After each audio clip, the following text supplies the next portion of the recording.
Does everyone see what you're supposed to? Yep, looks good. Yep. Okay. Thanks, everybody.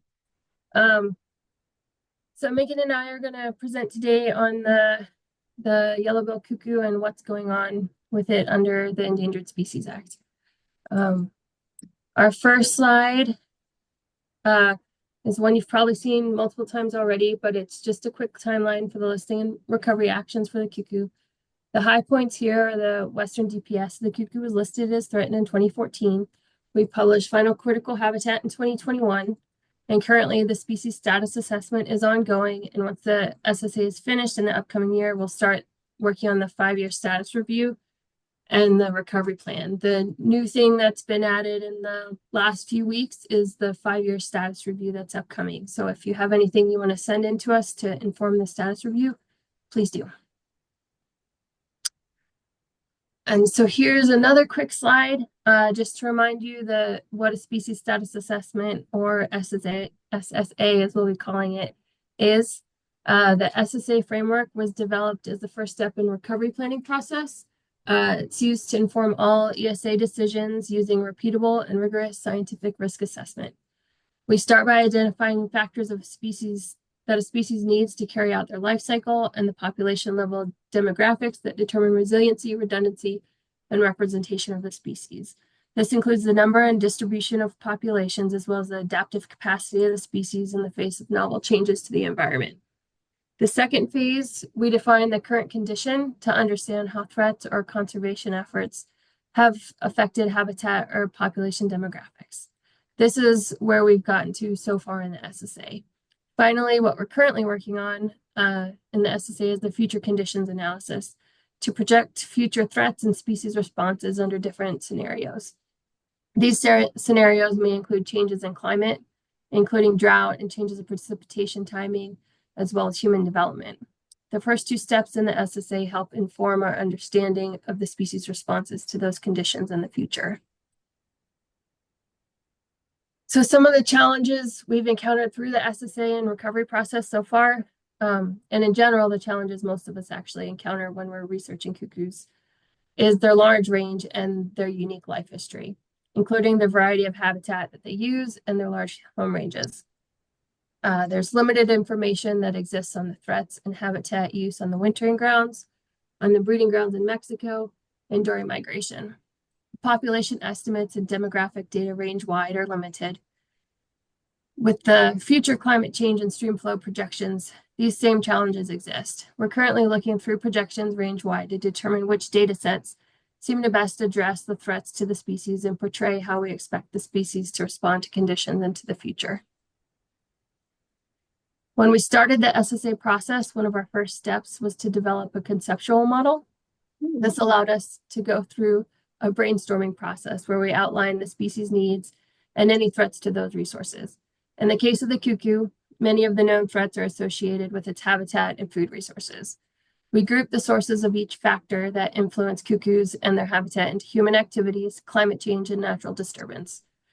The conceptual model allows you to show both the magnitude and positive and negative influences of the stressors. For example, the riparian systems depend on natural flood disturbances. So to evaluate the conditions of the cuckoo populations and their habitat across the range of the species, we use Landfire, a national satellite-derived data set that provides information on vegetation structures and composition in 30 by 30 meter pixels.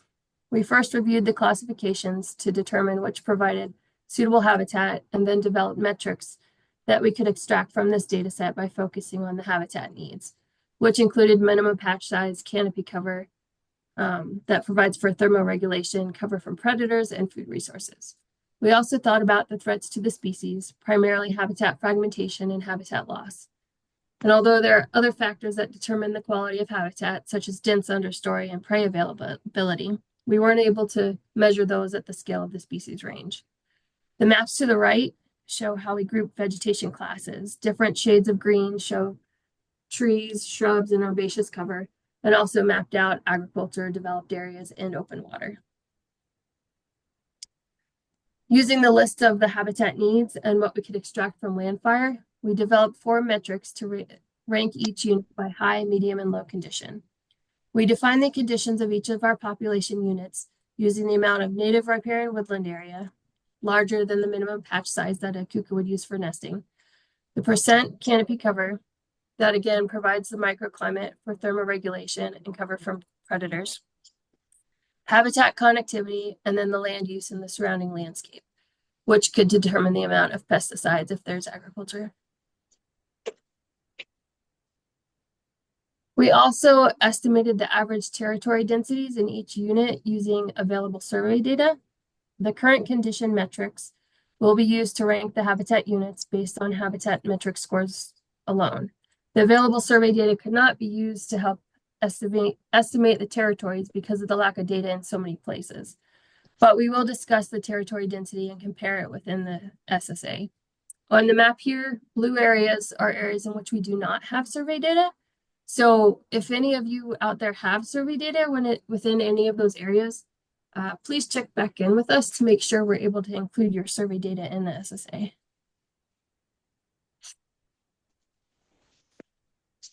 And as we've come along with the SSA, we kind of come up with a list of research needs.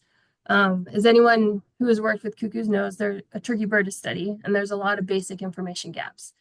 During one of the recent working group symposiums, we did compile a list of research needs, and those are on that link right there on the working group's website. One of the important gaps is both within season and migratory movement of cuckoos, as well as the use of adjacent habitats. We also need to have a better understanding of habitat during the non-breeding season. And then other research challenges we all often discuss is the difficulty of analyzing prey availability. We need more information on the effects of prey availability on habitat use and breeding and the influence from abiotic and biotic factors on prey quantity and quality. Other important gaps in our knowledge include threats and survival on the wintering grounds, as well as breeding and habitat use in Mexico. And then finally, to achieve recovery, we need a better knowledge about successful habitat restoration methods. And now I'm going to pass it over to Megan, and she's going to focus on the database we've been working on. Thanks, Jenny. Oh, can you share the slides again?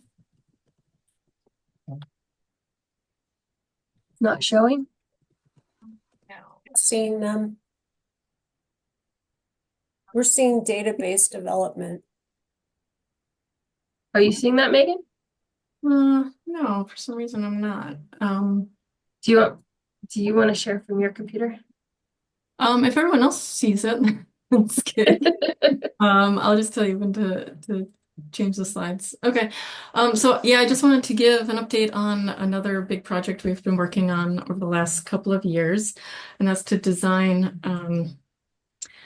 and develop a centralized database. So data is currently managed at the field office level, which means there's multiple iterations and versions floating around, and we saw a need for a single and standardized platform to host cuckoo data from across its range.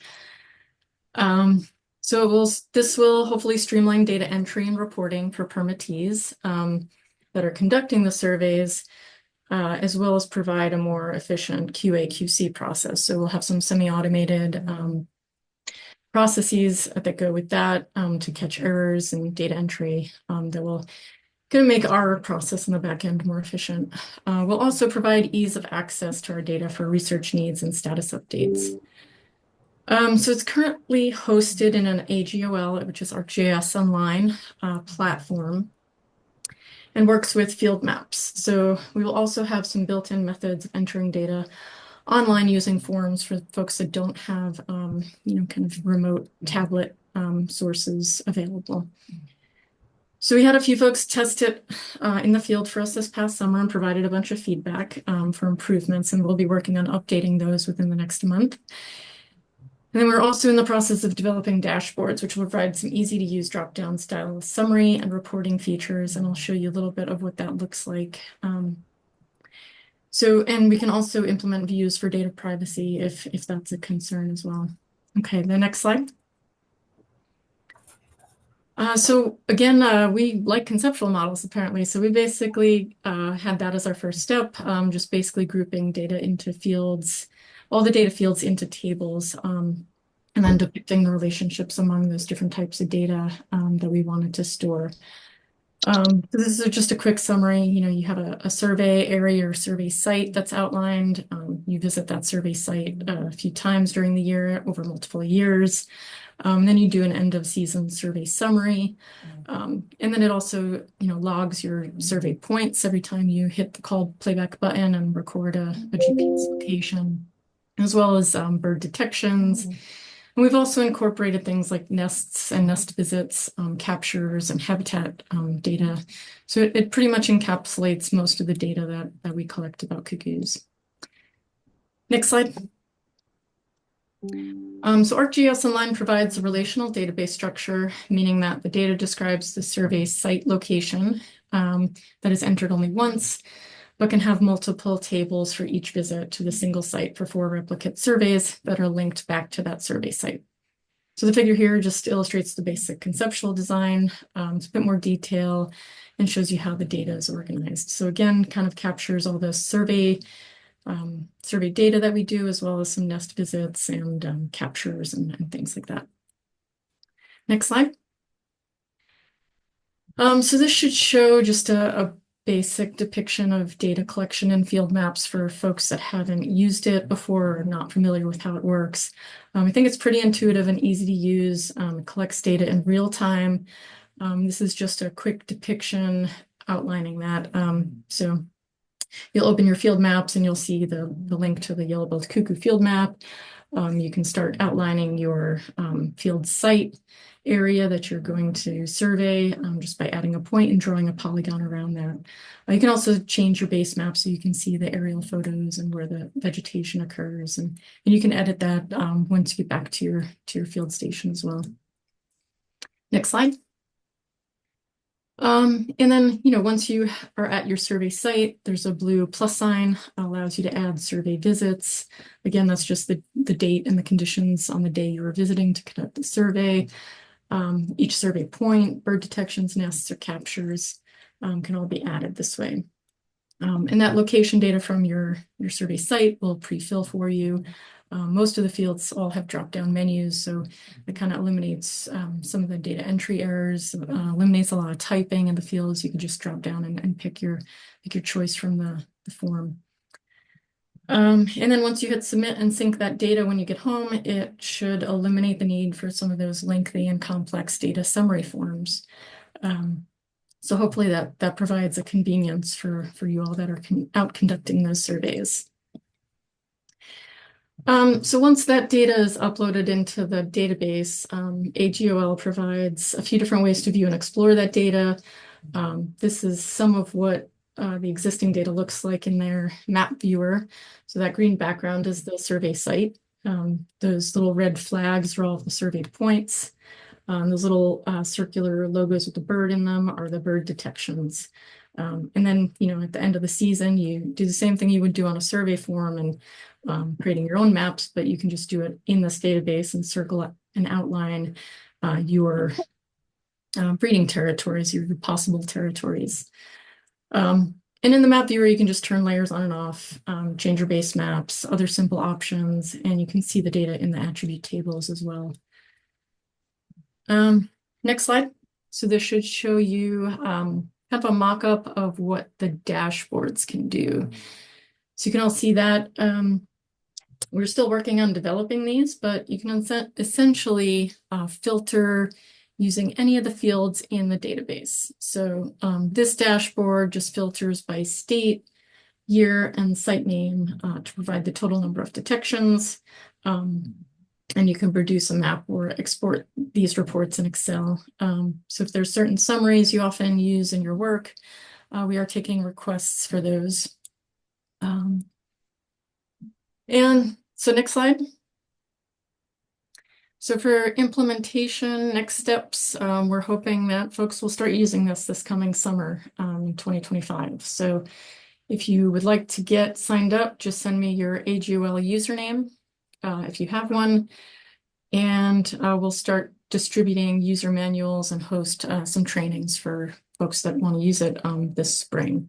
So it's not currently required, so we'll have to work with permitting to get that implemented on a more formal basis, but it is live now. And just wanted to say thanks to Kristen Dillon, who helped a lot with the development, and of course, Sarah Nia, who did all the background development, and some folks at BOR, Bureau Reclamation, also helped a lot with kind of discussing what they had developed and helping us kind of merge those aspects of their different databases. Kit Kleinschmidt, Nick Beauregard, and Shannon McNeil also helped a lot with the testing this past summer. So if you have any questions about it or want to chat, give either of us an email. And we'll open to questions if anyone has any.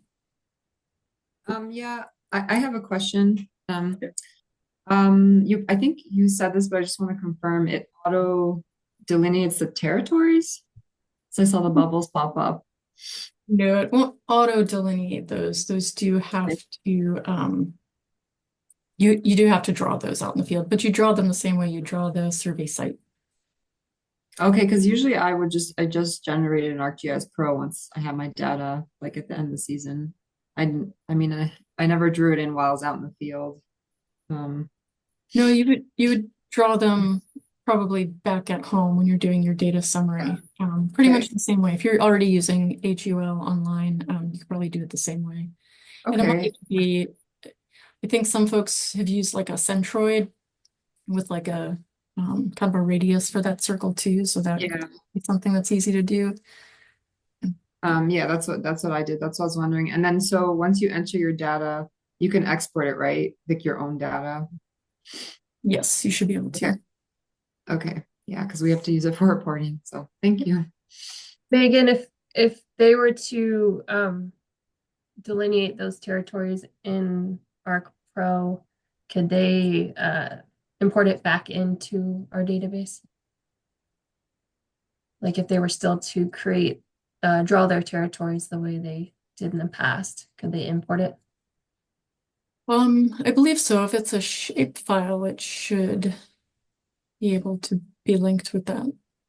I'd have to find out, but yeah, let me look into that. Yeah, go ahead, Hira. Hi, Megan. Hi, Jenny. So I was wondering, and maybe you mentioned this, but how do we ensure that others cannot edit our data? Yeah, so hopefully the views would establish that, so you'd only have access to see and edit your own data. And so those, when you go in and find a site or a location and you delineate that area as your own site,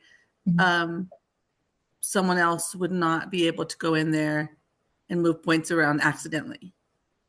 Correct. Okay. Yes. We'll be training on the views and how to set those up next month. So we do all the edits. But yeah, as I understand it, you should only be able to see and edit your own. Okay, perfect. Thank you. Yep.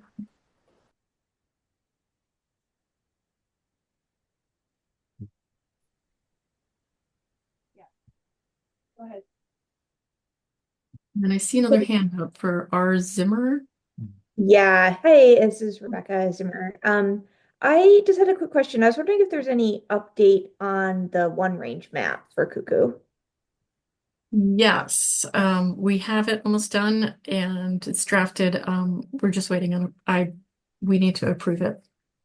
But yeah, it's in the approval process. Hopefully very soon. Yes.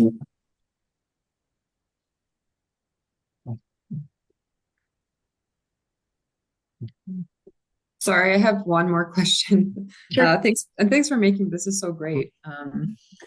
But will you have historical data on there, or is it like kind of more real time, just that year data going in that you can see?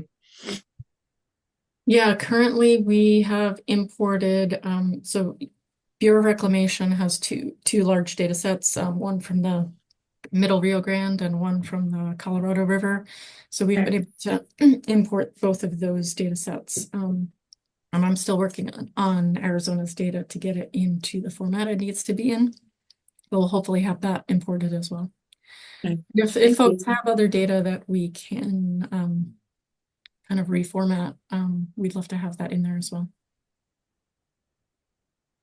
I don't know if everybody will see all that because it'll depend on your permissions. So like all of Reclamation's data could be in there, but maybe it's just Reclamation folks and the service that can see it unless they've given permission to share it. Right, Megan? Yeah, I'm not exactly clear how the views work, but if folks need data or larger data sets they have access to, they can always send in a request to me and I can provide that as well. So.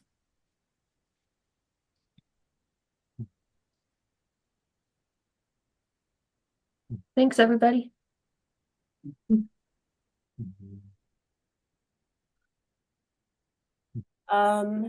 So next up, cuckoos and deforestation in the Paraguayan Chaco. And we have three presentations. Hopefully you guys can hear me. We have three presentations on the Grand Chaco. I'm going to put in the chat right now again the link for the Padlet. So after these presentations, we're going to have an opportunity to do a discussion. And if you wanted to join by phone, like I said before, there'll be a screen where you can just get the QR code. But if you want to familiarize yourself, you can beforehand. It's pretty straightforward. But without further ado, I would like to introduce Rob Clay. And I know he's here and he's ready. So I'll go ahead and stop sharing and pass it off to you, Rob.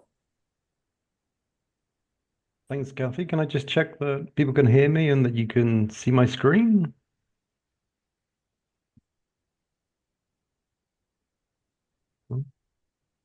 Yes, I Oh, can hear you and see your screen.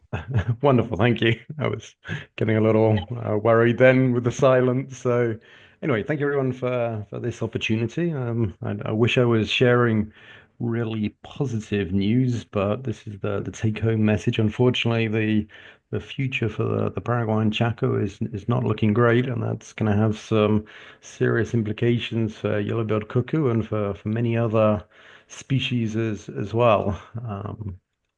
But just briefly to locate people, so the Chaco is the largest dry forest ecoregion in the world, and the second largest forest ecoregion in South America, sort of nested just below the Amazon. So it's the colored area you can see on the map, and it actually varies from a very wet palm savanna uh, series of ecosystems in the east to very dry scrub forest, semi-desert vegetation in the west, and down in the southwest, actually some more montane habitats, primarily in Córdoba province in Argentina. So it's found in throughout western Paraguay, northern Argentina, and southern Bolivia.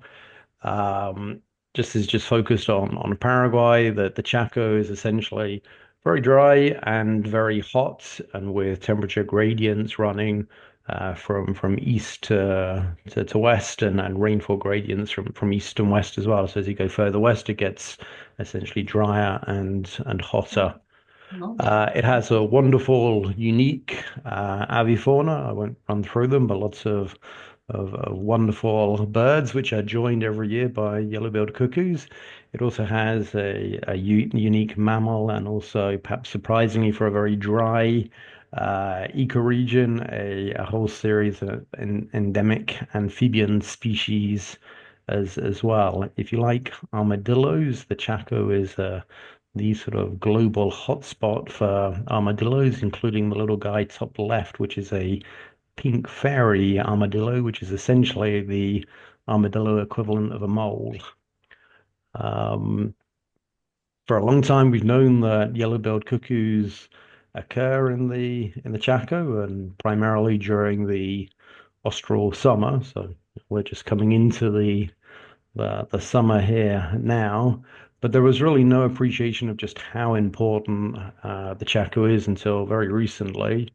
One of the reasons for that, and this is the sort of eBird map across the whole region, is that there are very few people out there observing birds, and there are large areas where there are no bird observations. This is just using the presence of eBird data to illustrate that, but only the colored squares on this map have any observational data. So, a large area of the Chaco has essentially had no ornithological observations, let alone studies of any kind.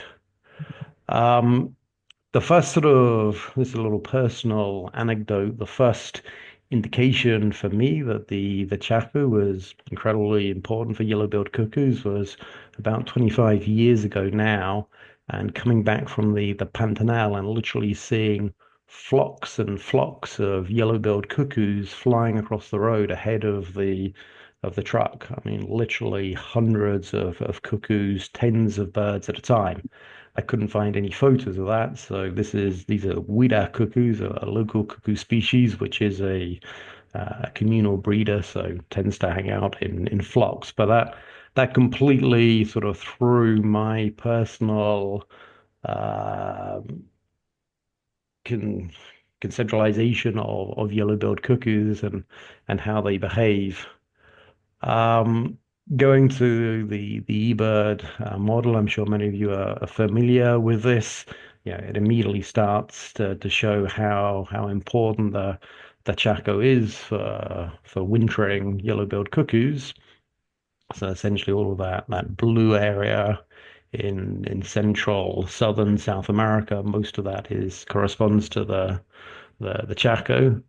But it's only when you really sort of start focusing in and looking at how birds concentrate over time that you come to appreciate just how important the Chaco and in particular the Paraguayan Chaco is. So again, bearing in mind that this is a model, if you look at the sequence of dates, you can essentially see cuckoos coming into the Chaco mid-November, spreading down, and by sort of early January and throughout January, they are essentially concentrated in primarily in the Paraguayan Chaco, which means that the deforestation processes that are ongoing in the Chaco are particularly alarming. So this map here looks at forest cover throughout the Chaco. On the left, you can see forest cover back in 2000. On the right, I think it's 2020. So green showing forest, yellow showing deforested areas. Um, and then when we focus in on the Paraguayan Chaco within that, so it's the green and yellow area sort of towards the left of both of these maps is the Paraguayan Chaco. You can see in 2000 there was still a lot of forest cover, but jump forward 20 years and very extensive deforestation. If this works, this little video will show that sort of even more dramatically. So I'll just run that again. So that's deforestation between 2012 and 2020. Really quite alarming. And this here, this is in Spanish, but it essentially explains what's driving that. So if you go back to 1985 through to the early 2000s, most conversion of natural habitats to agriculture was occurring in eastern Paraguay, increasingly in the Chaco, but still sort of 40% of conversions in the Chaco. But you jump forward to 2022, and over 80% of conversion to agriculture is happening in the Paraguayan Chaco.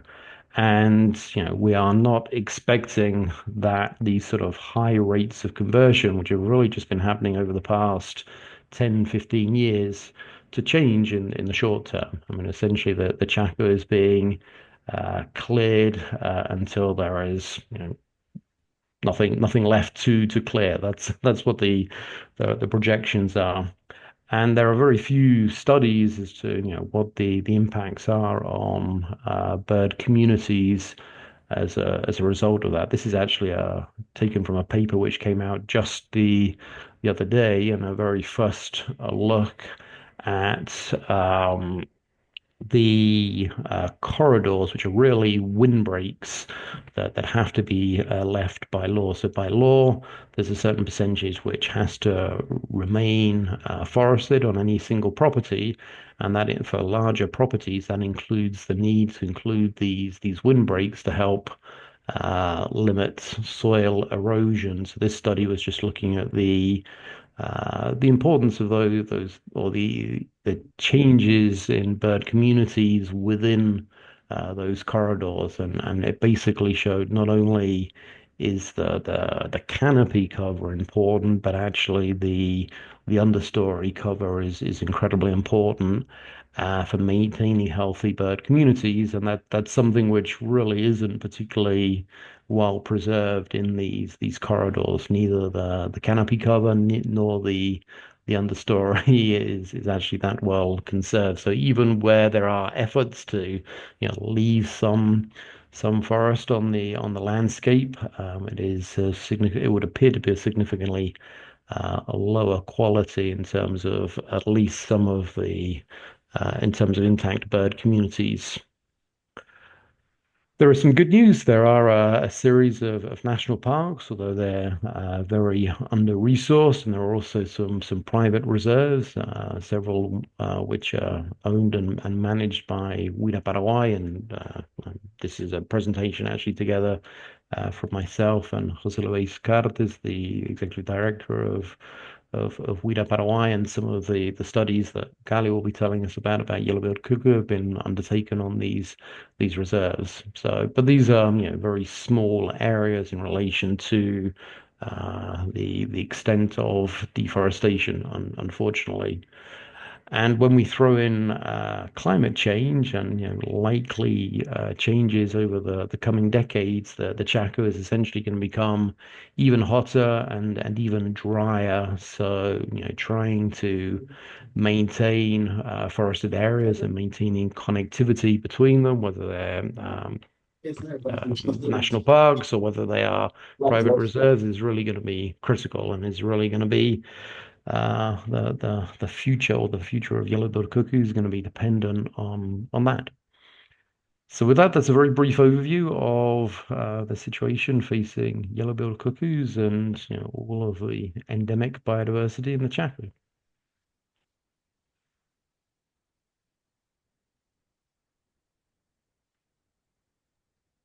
Thanks for that, Rob. Are there any questions or comments from our group?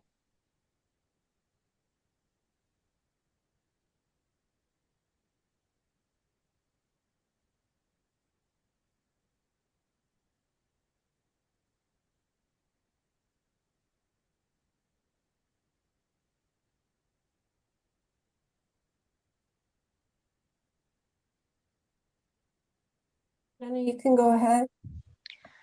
I was wondering what the main agricultural product is. It's traditionally the Chaco has been used for cattle ranching. There are Mennonites that have been established in the central Chaco for many years, and they've been very successful in dairy production, and also sesame seeds and several other grains. But what has really been driving the rapid expansion has been the development of soy, which is more and more kind of drought resistant. So we're essentially seeing a wave of soy expanding from east to west as soy cultivation becomes better adapted to drier environments. And that's pushing the cattle ranching farther and farther west as well.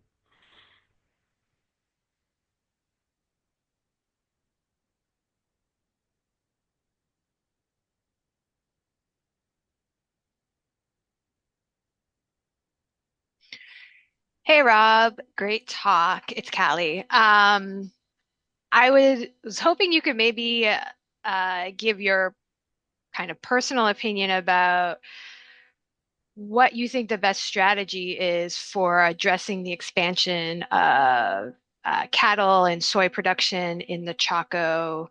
Um, like, is it in pushing for government regulation of how the farms are protecting the land? You talked about the windbreaks, but there's obviously other ways that farmers could uh, be following those rules.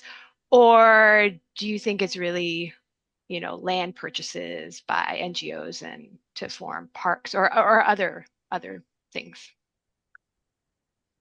Yeah, this is that's a big topic, but briefly, I think it's a combination of, securing more core areas, both in terms of, core protected areas, but also core areas of corridor, if that makes sense, to actually connect them, and then, actively working with the agricultural sector to make sure that what they do have to set aside is actually being planned out at the landscape scale, so that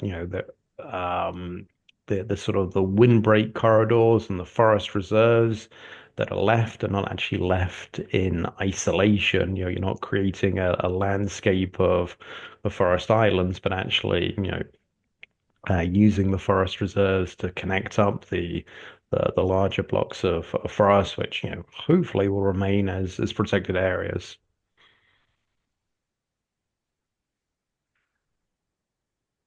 Just while I've got the microphone, I see a question in the chat about restoration of habitats in deforested areas. In that, the dry Chaco restoration takes a very long time. Some of the areas that Callie will probably have seen, are still slowly recovering from clearance due to the Chaco War, which was back in the 1930s. So, still almost 100 years on now, and the forest is still in the process of coming back.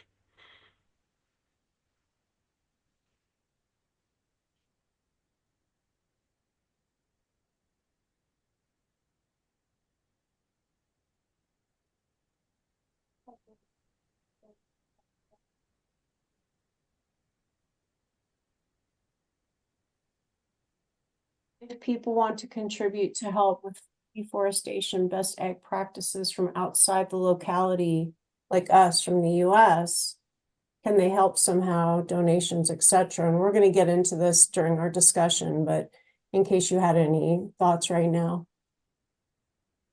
I mean, yeah, certainly there are efforts coming together to try and put a large vision in place to conserve extensive areas of what extensive areas are left, and that will require donations for land purchase. So, some of the groups potentially involved in that are the typical kind of land purchase um, groups, such as, the Rainforest Trust or the Wildland Trust. Um, so, that may be one avenue, but also just, smaller donations just for, the very intensive process of negotiating these sort of agreements with landowners, particularly engaging with the agricultural sector and having almost a permanent presence with them to ensure that plans are being put in place at the landscape scale, and then those are actually being fulfilled, would be a very useful thing to think about supporting. And just to give one small example, the largest protected area in Paraguay and in the Chaco is Defensores del Chaco National Park, which is about a 700,000 hectare protected area. It will almost certainly be the largest area that will remain once the deforestation process is completed. And, to actually effectively protect that area with guards requires, somewhere between 60 and $100,000 a year, which, is a lot for any one person in terms of a donation, but in terms of costs of, protected areas, that's pretty cheap.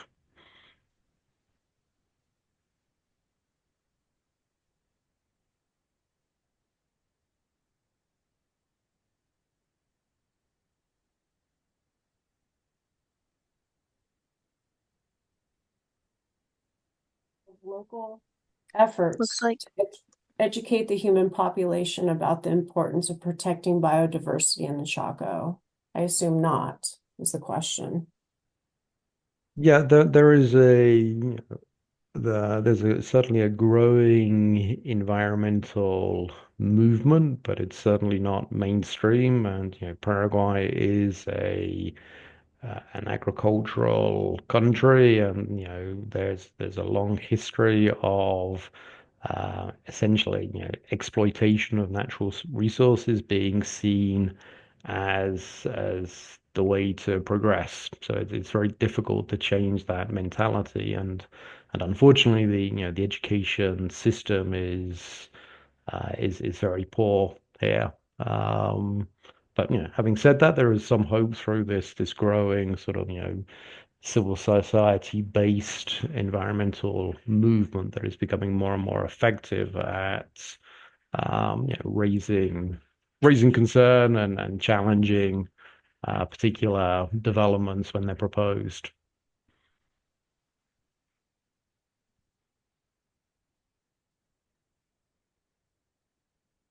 All right, thank you for that, Rob, and we'll have an opportunity to discuss later today.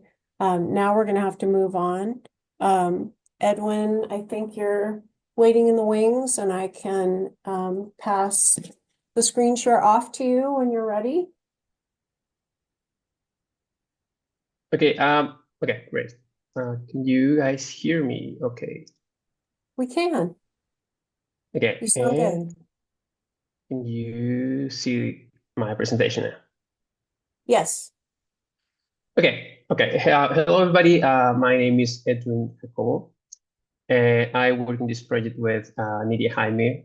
I am a grad student at Washington State University, and we have been working for Southern Sierra Research Station the last 8 years, monitoring yellow-billed cuckoos during the breeding season. And there at the station, we always wonder, what are these guys doing during migration? What do they do over wintering? How their population are moving? We only have a very small snapshot of their population. We see spikes on the population going up and down, these unpredictable cycles. And we always want to understand what's going on with these birds, with yellow-billed cuckoo populations. And well, we have to start, whether we want it or not, looking at their annual cycle. What is happening for our population in the Cane River Valley cannot be explained just by what is happening in the Cane River Valley. Then we take a look at the big picture, and it's a huge area to really try to dive into all the single factors that are happening along their annual cycles. We know that yellow-billed cuckoos breed in North America, they overwinter in South America, and they complete this back and forth migration twice a year. And things get very complicated because, yeah, we know very few things about yellow-billed cuckoos during the breeding portion of their annual cycle. Yet that is one of the most or the better known cycles for yellow-billed cuckoos. And every single year we just get surprised of new things that we didn't know about cuckoos just by looking at them at the Cane River Valley. But what happened during migration, this largely unknown portion of their migratory cycle, it's very important. We know very few things. We know essentially nothing. We know they are very generalist during migration. They occupy a large, different type of habitats during their migratory journeys.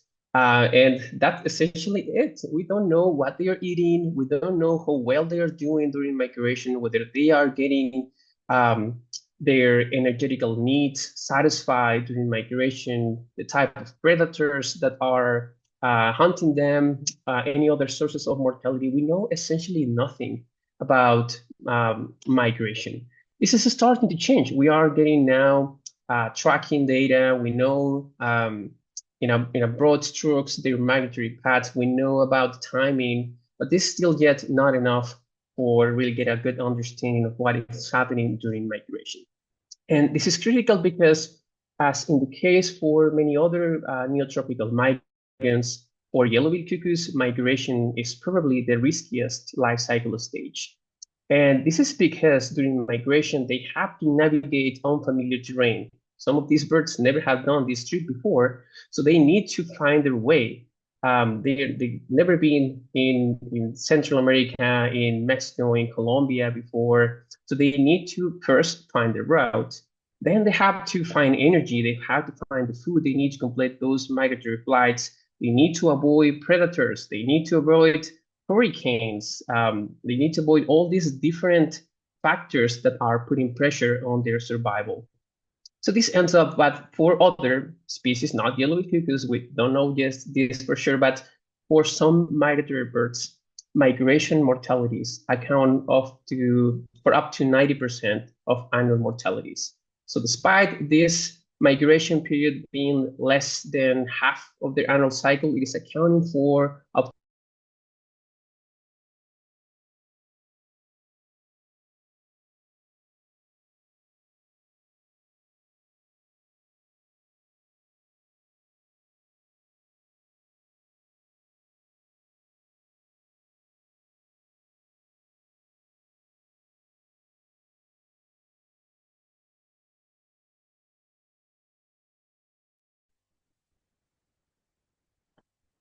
I'm sorry about that. How much you guys lost? I think I got disconnected.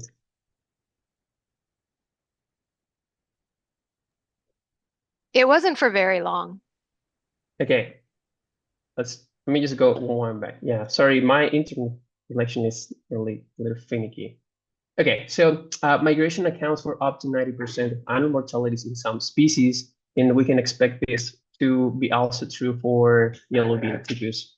So habitat loss and habitat degradation can further exacerbate the impacts of this risk of migration. It can increase the exposure to predators, it can decrease food resources for foraging, it can therefore increase the frequency of stopovers and can conduct a carryover effects on breeding and overwintering grounds. If we think about a bird that takes longer to reach their breeding grounds, then we can have a mismatch when we have these peaks in food resources that that are well documented in European species, in some North American species, where birds are where the spring is advancing its pace, its phenology.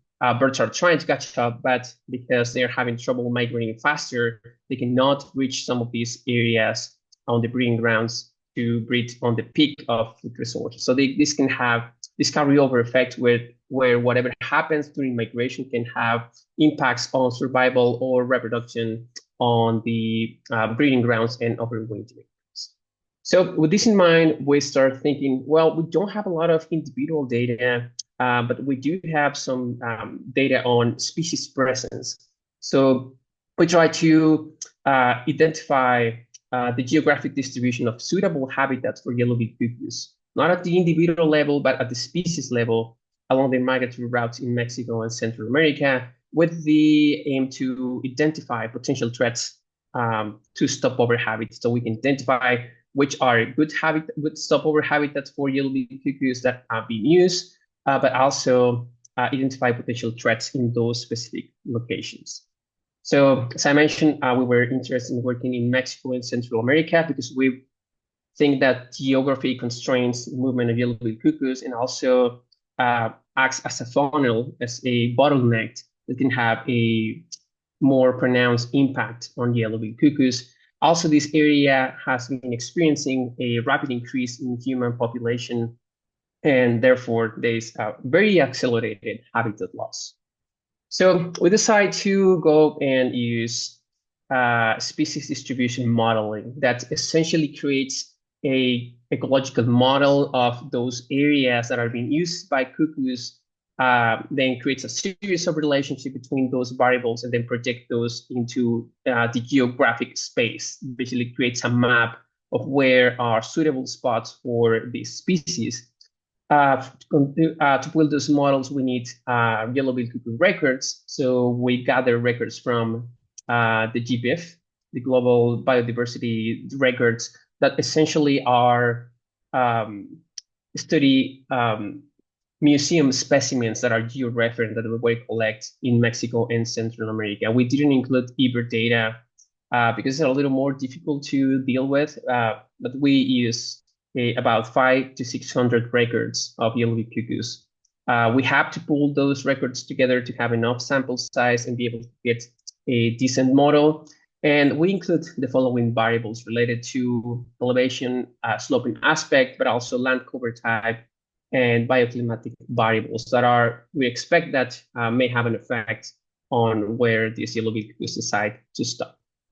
And then some fine tuning for the model, but this is essentially what we found. We got a decent model with 2.82, which goes from 0.5 to 1, where you have closer to 1, you have a better model that it's better able to predict the presence of the species.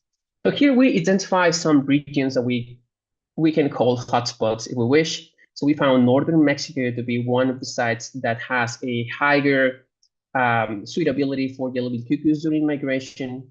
We have Sierra Madre del Sur in southern Mexico. We have the Yucatan Peninsula, and then what we call Central America, that is essentially El Salvador, Honduras, and Nicaragua. In northern Mexico, in the north part of Mexico, this place is very good. It's under the influence of the monsoon precipitation. However, the monsoon precipitation that, yes, it is variable year to year, but it's getting more variable in recent years because of El Nino and La Nina climatic oscillations. So when these are more pronounced when we are in a strong El Nino or strong La Nina, which can create not just precipitation changes, but also changes in food abundance and seasonality of those food resources, and can ultimately impact survival and refueling for those yellow-beak cuckoos that are just about to start their migration, or they are finishing their migration when they are going up north. In Sierra Madre del Sur, that I know you can see my mouse, but it's very close to the transvolcanic belt in Mexico. We identified that yes, there is a lot of fires in this area. These areas have been particularly prone to wildfires in the last couple of decades for multiple reasons, but one of them is drought. So as you can tell here, where this red spot is essentially Sierra Madre del Sur. And we have an increase in this drought being more often, more severe, which is causing fires to be more often, more severe, and larger fires. So even though the fires in Sierra Madre del Sur are no way close to those in California, Oregon, or in any place in Western United States, they are still significant. They burn hundreds of thousands of hectares every year, decreasing the quality of habitat, not just for yellow-beak cuckoos, but for any other migratory species that goes through this area. And Sierra Madre del Sur, it's also home of one of the Michoacan state that is the largest producer of avocados in Mexico, and also the largest exporter of avocados from Mexico to the US and Europe. But these changes that you can tell here just occur in 10 years. You can tell how here in the left, it's about 2010, the forest that is mostly oak forest was wiped out to grow avocados and to create these avocado farms and lime farms. It's a very rapid change of land use. They essentially burn the area, then log all the trees, and they replace for avocado growth and also for lime trees. So here you can tell very easy how this is changing. You have the primary forest all the way to the right. You have the burn forest in the middle, and then you have the crops, the avocado growth in the left. This is happening at an alarming rate in Michoacan and other states in western Mexico along the Sierra Madre del Sur, and it's changing habitats very quickly. There's multiple factors here. It's a very complex problem. It's not just avocado farmers. It's also the government. It is also drug cartels in the area that are promoting this as an income source. Going a little more to the south in Yucatan Peninsula, we have something we call in the government called in the last administration mega projects. So essentially, they are fragmenting the deciduous forest in the Yucatan Peninsula by building these giant railroads for the Tren Maya that are just putting strips of trees along the way. But it's not just that. It's not just that they are cutting connectivity among these places. For a yellow-billed cuckoo, this might not seem like a big deal, but for many other species, it is, and it can have a chain effect on other species. But there is also touristic developments with this increase in aims of progress of infrastructure. Now we have more and more of these resorts in the middle of the jungle that are destroying thousands of hectares of forest that it's probably going to jeopardize the not just yellow-billed cuckoo population moving through these areas, but also other species, other umbrella species that are very important in the area, like jaguar and other large carnivores. In Central America, we have a similar situation. Honduras, Nicaragua, and El Salvador have experienced a very heavy tree cover loss in the last 20 years. Since 2001, Honduras has lost 18%, Nicaragua 24%. And there's no signs of this to stop in these countries. Unfortunately, the government and the political situation in these countries is a little complicated to really be able to have a large impact in any time soon. We experienced this firsthand. So this is Mateare, Nicaragua. We went with Mary Whitfield there in 2020, and we found a willow flycatcher that was abandoned in the San Luis Rey River in California 2 years before. And we were really glad to find that bird. It was an amazing finding. We used to be able to recapture this bird about 3,000 miles away. Unfortunately, right next to the bird, 20 meters from this bird, there was logging and burning of the sarsa, that is this wetland species where willow flycatcher overwinters, and they were making probably $1 or $2 out of this big pile of wood. It was very cheap, but people is burning it because it's very tricky to have money in Nicaragua and to make a living. So they decide to burn the forest, and it's going also very fast. This it was a very neat habitat that it is logging out very, very fast. So our main question then is, can all this habitat degradation along the way during their migratory routes affect yellow-billed cuckoo populations? So that is a question that we hope to be able to respond in future years. So far, we can understand and we can propose some of this mechanism of how habitat degradation can affect these birds by affecting their refueling, their energy they need to keep going during migration, to increase the stopovers and to reduce migration speeds. But we need to get there into the ground, because even if we are on the ground, we are able to capture these birds. Identify the effect of this disturbance on individual fitness is very tricky, and it's difficult to determine. It requires a lot of fieldwork, but it's something that can be done. There's multiple publications, multiple studies that have proven that you can capture birds, assess their blood, and tell what's the body condition based on a single capture. So you don't even need to recapture these individuals. And we need this because, yeah, we have some tracking data, we have presence from eBird data, we have abundance in some places, but it is still insufficient to determine habitat use and to try to understand the fine scale habitat requirements of yellow-billed cuckoos.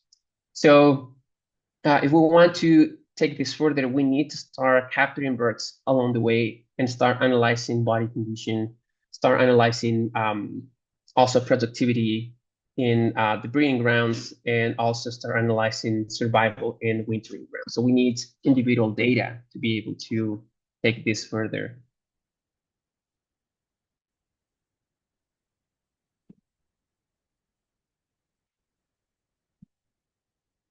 I'm sorry, I'm not, no, let's see.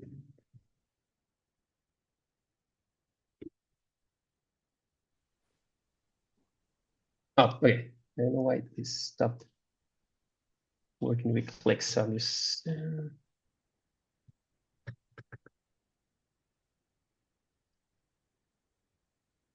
Okay, so our research is not a very thorough analysis of um, um, stopover sites for yellow-billed cuckoos, but it's an initial approach that we can take further. We can take this data, we can start visiting the areas, and then we can incorporate tracking the citizen size data to increase the quality of our models and get a better data. And then we need to come back to those sites and keep analyzing and refining our models along with this insight survey. So we can identify what are the most important pressures for yellow-billed cuckoos and also being able to take actions to protect these birds along their migratory routes.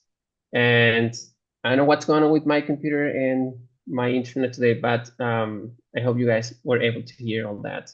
Let me know if you have any questions. That was great, Edwin. Let's see if there's any questions.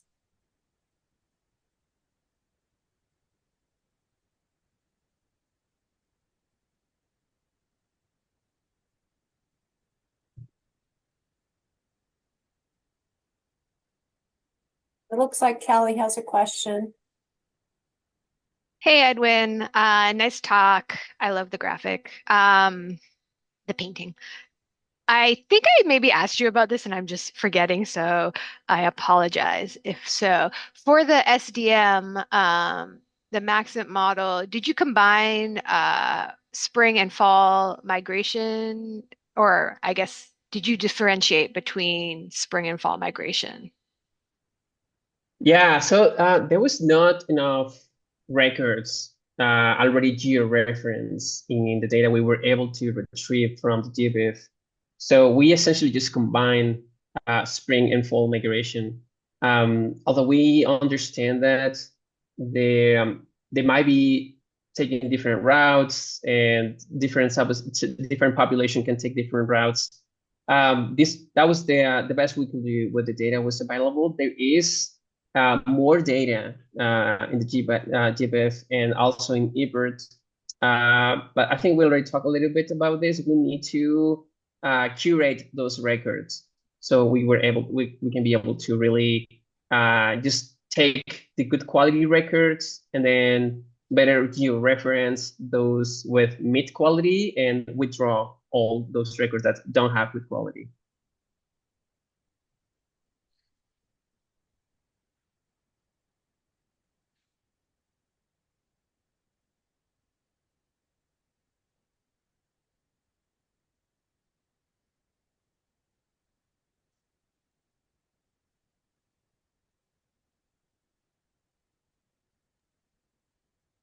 Any other questions for Edwin?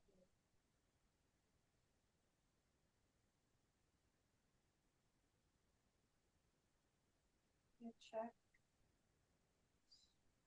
the chat. So we're a little behind schedule, big surprise. And I want to see a show of hands. Yes, it's audience participation. Do y'all want to just go on to our next presentation, or shall we take a break now? I'm looking at hands to take a break now. And I'm not seeing any.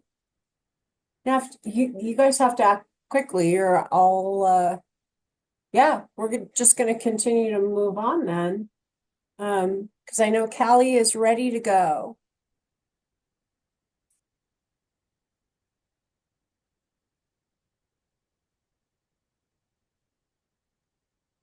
Okay.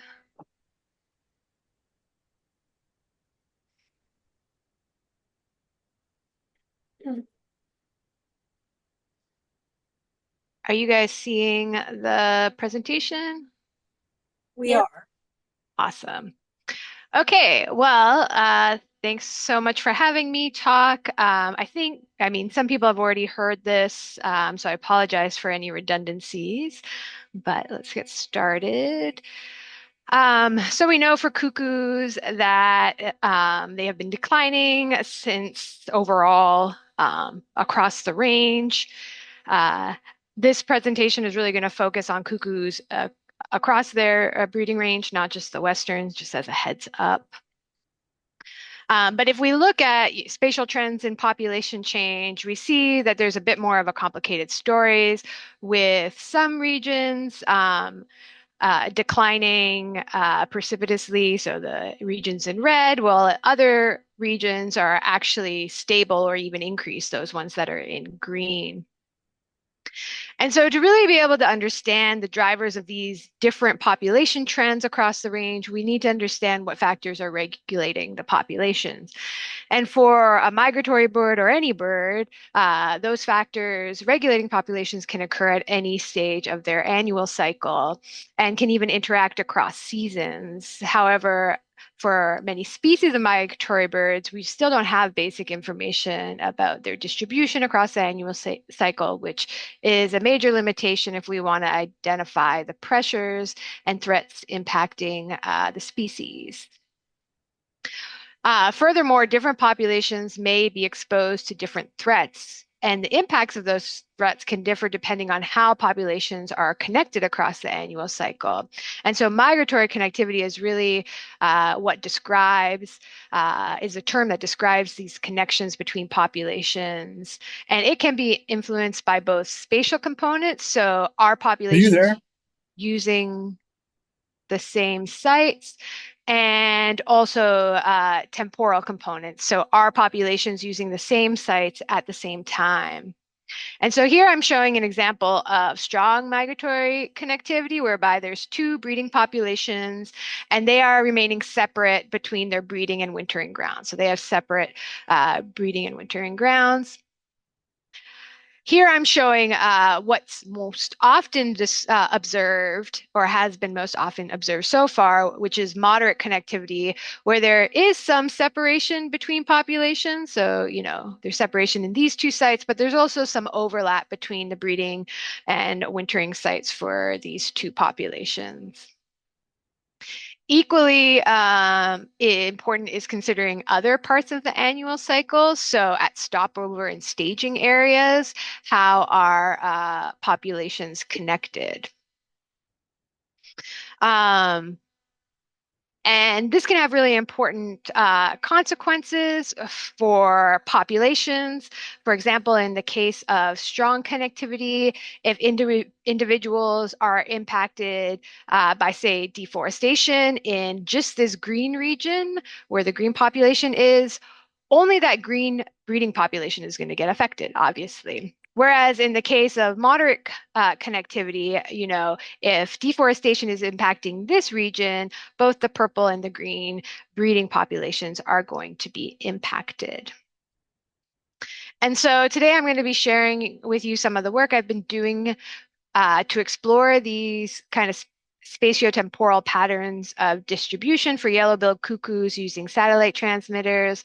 And so the main objectives I'm going to talk about today are really our work identifying wintering range and migration routes for cuckoos, and then ultimately how we use that to describe patterns of migratory connectivity.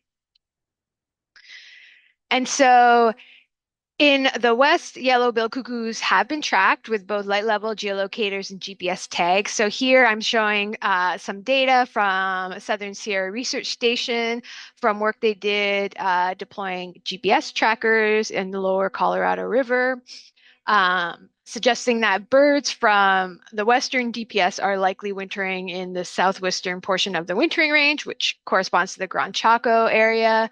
And so really when we started this, you know, based on this relatively small area that we saw the Western birds occupying, we thought there was going to be really strong connectivity in cuckoos with different populations going to different areas of the breeding range. Spoiler alert, we all know now that that's not true. We also expected an eastern and western divide in migration patterns, as we saw that the western birds were really only moving through Central America, but we knew others cuckoos were found on migration in other regions. So we expected kind of divide in migratory routes, but also timing due to the different phenology, breeding phenology of Western birds. And then we also expected some major staging areas or migration bottlenecks for cuckoos based on work done by Selva in northern Colombia that found high concentration of birds during migration there. And so we expected those areas might be regions where cuckoos have much lower connectivity with multiple populations using them. So to test this, we deployed a total of 78 tags, satellite transmitters across 8 breeding populations in the US and 1 wintering population in Paraguay, along with the help of 11 partner organizations. We also last year deployed transmitters in Argentina. That data isn't included in this presentation, but is also being collected. We classified breeding regions based on bird conservation regions, and in total, we ended up with tracks from 17 Western birds, 27 birds from a central breeding region, and then 24 birds that we classified as Eastern. And so this is just a map of all their tracks combined. Unfortunately, for the most part, the transmitters from this project only lasted about 6 months. And so deploying on both the breeding and wintering ground was essential to get a complete picture of the cuckoo's annual cycle. To examine their seasonal distribution patterns, we segmented the tracks into different periods of the annual cycle by fitting a continuous time state based movement model and identifying the migratory periods based on time varying move persistence index. And so to show you what we found about the wintering period, as most of us know already, we know that cuckoos are predominantly spending time in the Gran Chaco. So these are all the tracks from what we defined as the winter period of all of our the transmitters that made it to the winter region. And so most of the birds are using this much smaller area than what was previously thought, though we do get some individuals moving outside of the Gran Chaco. Overall, 44 out of the 47 birds use the Gran Chaco at some point. To make it easier to kind of distinguish the areas used by different breeding populations, since it is so concentrated here, we use kernel density estimates to identify population-specific wintering areas. And so here I'm showing you 50% utilization distributions for winter location estimates for breeding populations in the West, Central breeding region, and Eastern.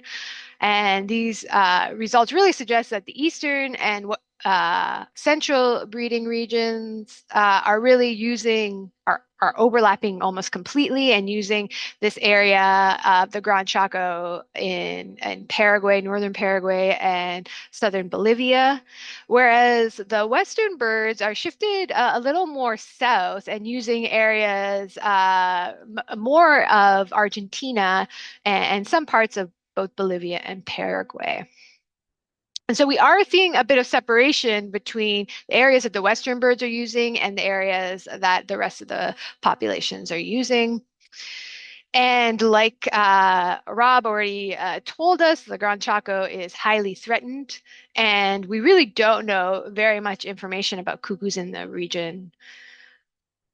We also discovered that the majority of the cuckoos that we tracked are making long distance movements during the winter period. And so about half of our tracked birds ended up visiting multiple ecoregions and often multiple countries during the winter period. Though the majority are using some part of the Gran Chaco during that period. And so for birds that engaged in these itinerant movements, the total distance moved during the winter period was on average close to 1,500 kilometers. So they are moving quite a bit in the Gran Chaco. And so moving on to identifying their migratory routes. And in total, we have either full or partial fall migration data for 36 individuals and spring migration data for 31. Unfortunately, we only have one complete spring migration from a single Western bird. But overall, cuckoos are using different routes in fall versus spring migration. For both fall and spring migration, the major differences in the migration routes really occur outside of South America. And really, once the birds arrive in South America, their routes converge. And so they really show this kind of telescopic migration pattern where they're coming from a lot of different areas in North America and kind of funneling into this one region, the Gran Chaco. So really our descriptions of migratory routes are based on the pathways to or away from South America. So we identified 4 major fall migration routes, and breeding populations did use different routes, with the Western population exclusively using this land route over the western slope of Central America, well, eastern and some central breeding birds were more likely to take these overland routes across the Caribbean. Centrals also use a quasi-Caribbean Central American route. And then for spring migration, we identified 3 major spring migration routes. There was also evidence of population-specific use of these routes, but definitely a lot more overlap in the use of routes, with Western birds more likely to take the more overland Central American route, but some central birds using that, and then central birds mostly taking a route that goes through the Yucatan into North America. And eastern birds more likely to take or equally likely to take a route, the Yucatan route or a Caribbean route. So we have identified wintering regions and migration patterns. Our final objective was to kind of put that together and explore patterns of migratory connectivity. And so we calculated a modified Mantell correlation that accounts for differences in population size across regions, since our sampling effort wasn't consistent across regions. Due to the large degree of itinerant movements, both on the breeding and non-breeding grounds, we estimated migratory connectivity every fortnight to try and capture whether those movements were changing connectivity patterns over time.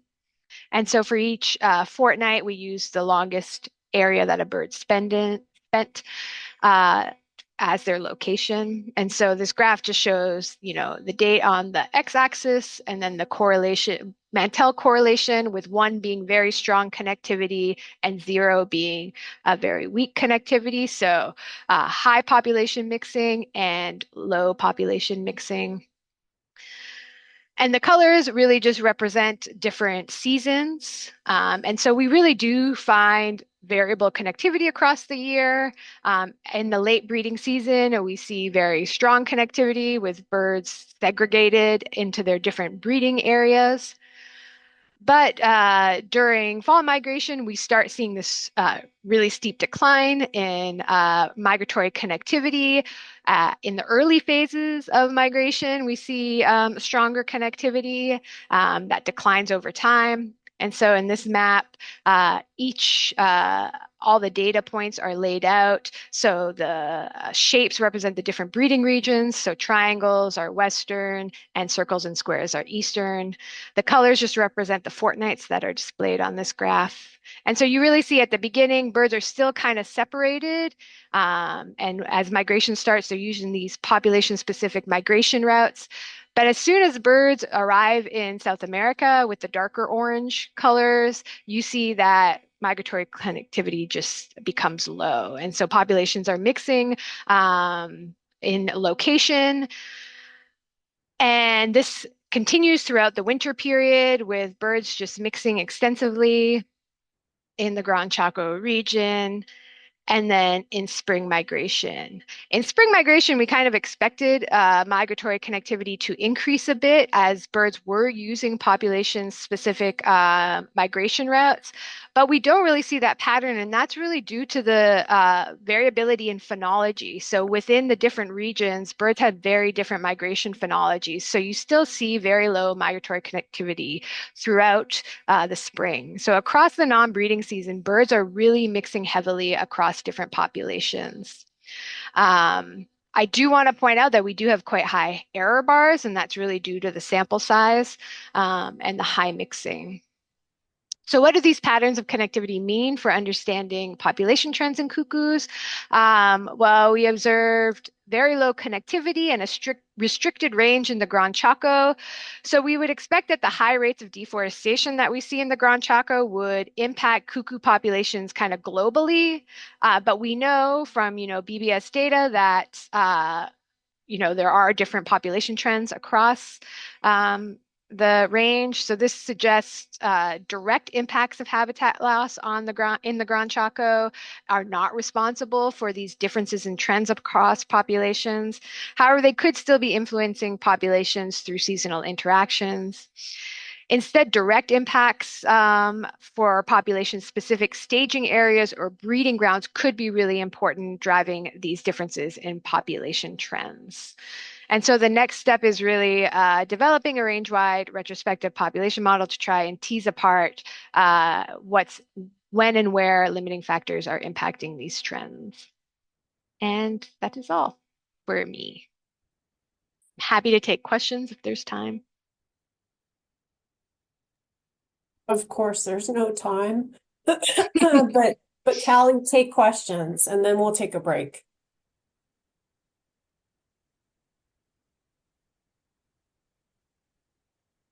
Any questions for Callie now that we have her?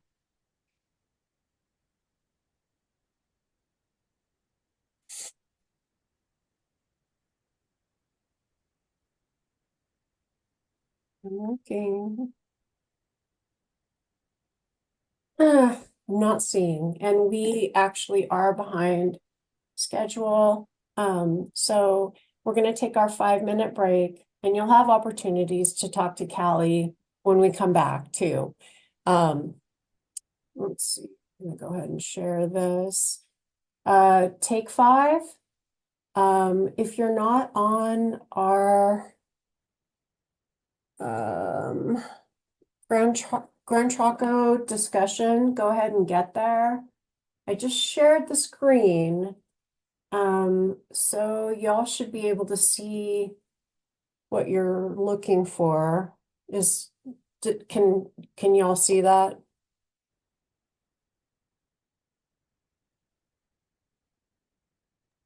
Yeah. Wow, silence. Okay, good. Yeah, so familiarize yourself, get on there. It's pretty basic, either on your phone or on your laptop or PC. You just click on that plus button and you can add a comment and all kinds of cute little icons or whatever you want.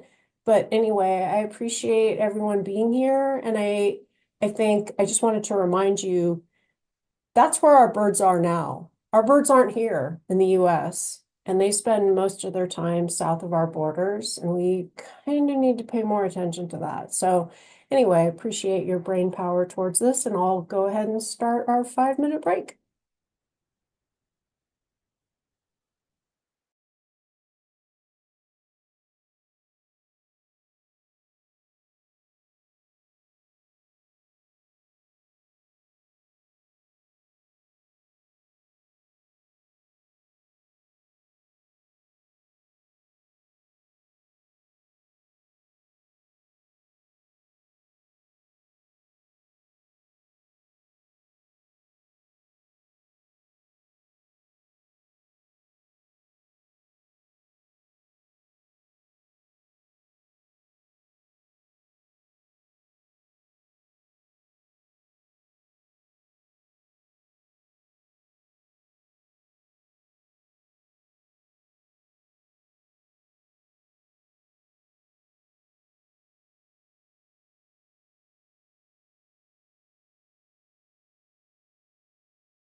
Hey everyone, we're going to go ahead and get started again. Not sure if you can see the Padlet. So someone please let me know.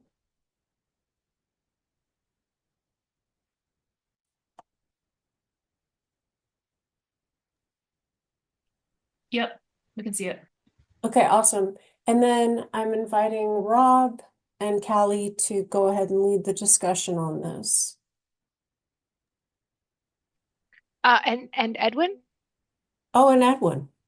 but I can kind of start. Yeah. Um, so yeah, I mean, like we heard today, we know that the Gran Chaco is a really important area for all cuckoos and obviously the Western cuckoos as well. And so we're really trying to strategize about how we can continue working and promoting conservation in that region. So before we get started in that, I wanted to give a brief overview of the work that has been done so far in the area. And there had been some surveys done a couple by a by actually Rob and some people from Guira, Paraguay. I don't know. I don't know exactly the timeline of that. About 5 years ago, maybe longer than that, showing that there was quite a lot of cuckoos in Paraguay. Over the last 3 years, I have been working on a project with two BirdLife international groups, Aves Argentina and Gira Paraguay, along with some researchers in Argentina. An NBCA funded project, which is the Neotropical Migratory Bird Conservation Act, to expand kind of our work in the Chaco. And so project, Yeah. that project involved doing surveys for cuckoos across Argentina and Paraguay, well as deploying some more satellite transmitters to look at their movements within the Gran Chaco, since our initial research showed that they were moving quite a bit. And, basically from that work, the preliminary results, our final year is this season. We're going for our final season in Argentina. And it is very clear that there are, at least over the 2 years we sampled, birds are much more concentrated in Paraguay compared to Argentina. And importantly, they are really using agricultural landscapes. So as long as there's some forest in the area, we tend to find cuckoos. Um, and we don't really know what makes an area suitable for cuckoos aside from there needs to be forest in the area, because cuckoos are only found in forests. And so there are still some data gaps about, what would be important if we were developing management strategies.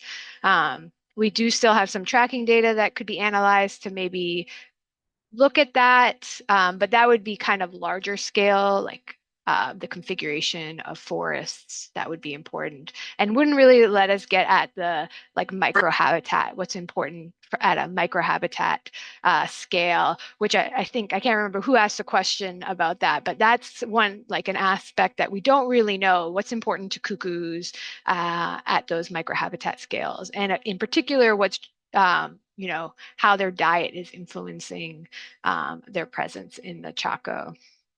And so there's still a lot of opportunities to do research in the Chaco.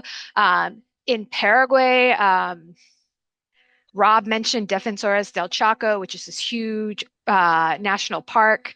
And to the north of it, Gira Paraguay has a really great relationship with a ranchers collective up there where there's opportunities to work on farms, getting permissions to actually work on farms.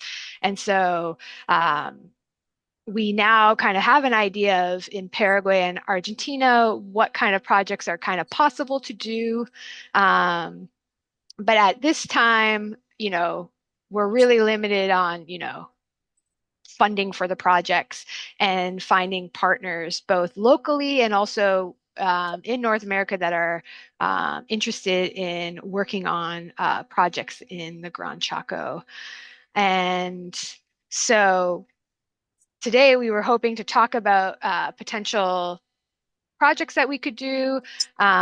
I do think there's definitely an opportunity to continue trying to apply for NMBCA funding. Our project has so far been successful. We kind of did what we wanted to do, so that would set us up for applying for another one. The kind of biggest limitation to applying for another NMBCA is really there is a cost share, so you do have to have match, though that has decreased since we originally applied. It's only a 2-to-1 match, which is a lot easier. But also the funding really has to all, or not all, but mostly go to working in the Gran Chaco. So it really limits folks in North America because you can't apply for funding for grad students in North America or funding for a salary in North America. So we really need partners on the ground in Gran Chaco who have the capacity to do that work. And I think we've developed some partnerships that are good, and then people who could work on it without getting funding in North America to support themselves. And we were very close to applying to a new grant this year and had to pull out at the last minute. So we even have ideas of projects to do, looking, both a project in Paraguay and Argentina, looking at connectivity and the importance of developing corridors, prioritizing corridors in Argentina, and also a project which could be done in Paraguay, really looking more at the importance of the configuration of farms and ranches and its influence on cuckoo abundance. But we're also open. There's so much more information that we could get from a research side. But perhaps we already have enough where we could start, making some management recommendations. That's kind of outside my area of expertise, but that is definitely something we could start talking about. And so I'm happy to talk about NMBCA stuff. I'm definitely not an expert, but I know a bit about it. And I think Edwin was going to tell us a bit about the potential of putting together a Southern Wings project in the Chaco and what that would entail. I don't know if Edwin is on the call. I'm not sure if Edwin is actually on the call. I'm not seeing him. Yeah, I mean, Edwin kind of thought maybe this was a time where we could revisit a Southern Wings project. We talked about it in the past. I don't really know that much about the Southern Wings program. My understanding is that they're much more conservation focused projects. So you'd have to have, I really shouldn't say, I don't know. But if Edwin isn't here, I mean, if there's someone on the call who knows about Southern Wings, please speak up. But otherwise, we could maybe discuss some of Rob's points.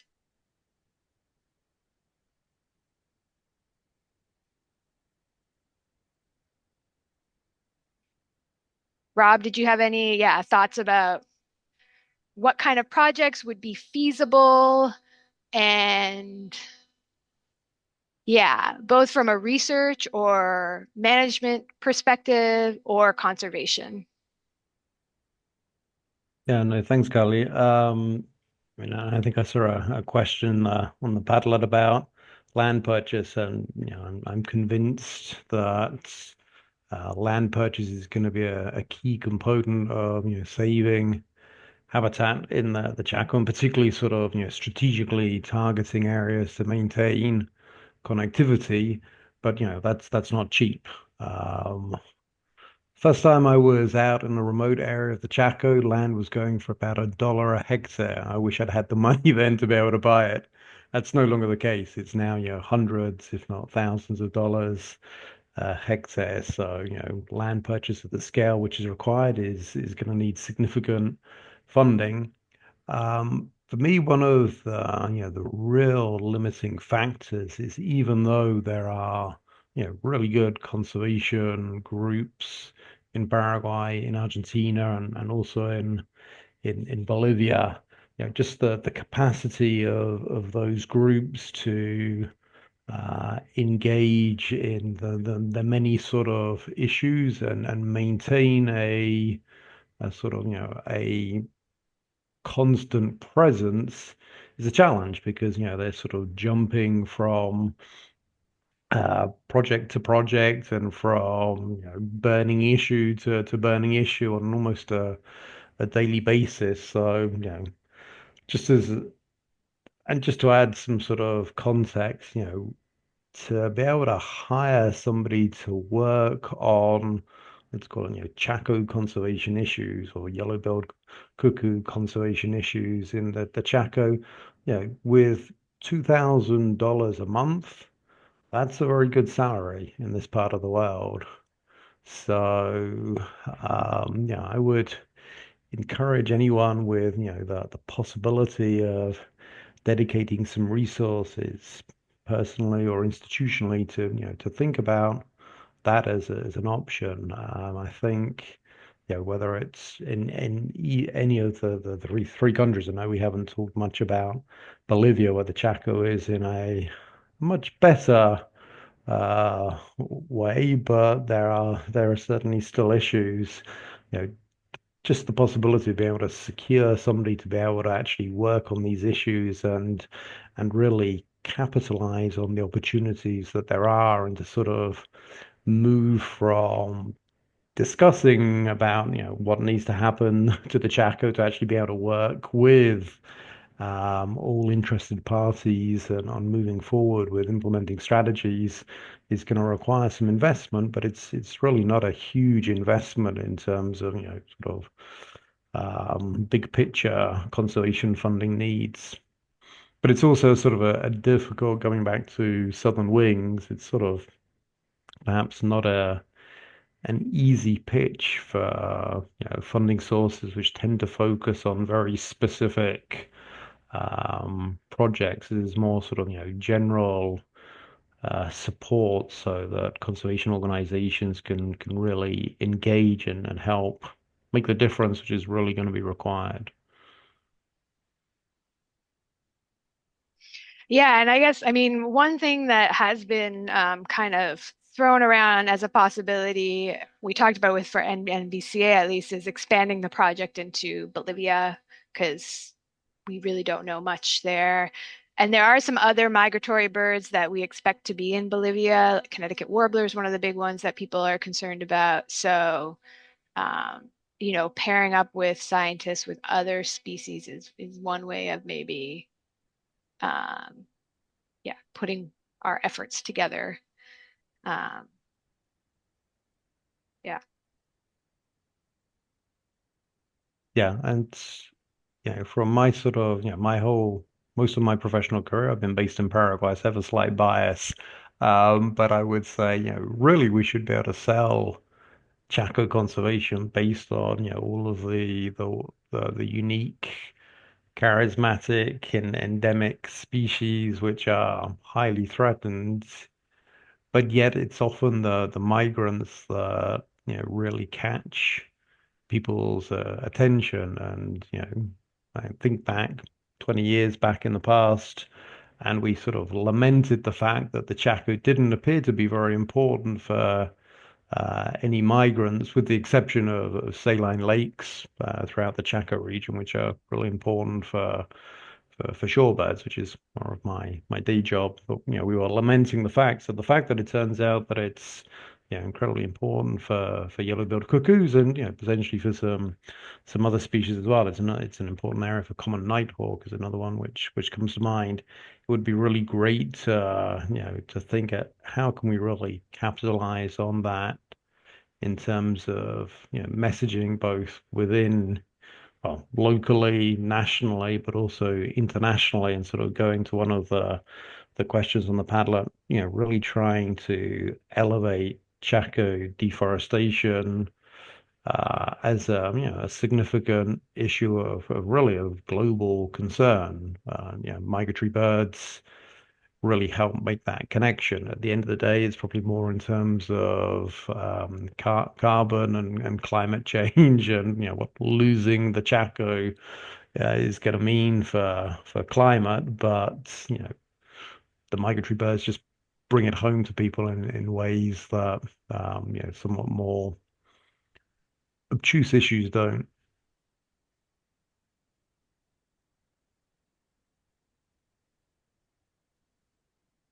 I do think like raising public awareness, which was one of the Padlet comments, would be a great thing. I think Rob and the folks at Gira are trying to do that.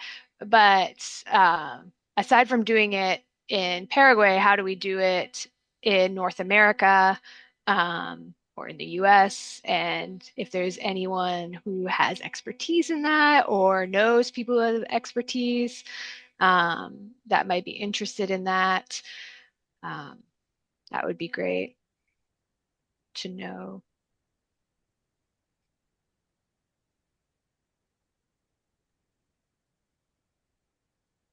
For everyone, I hate to bring this to a close, but we're way over time. And so the Padlet is going to be open for those that want to contribute to the thoughts. There is other comments, so feel free to put in whatever ideas you have. It would be great. But we do need to move on. So thank you, Callie and Rob, for leading that discussion. Much appreciated. I think it's really important. And next on the list, we have Adam. And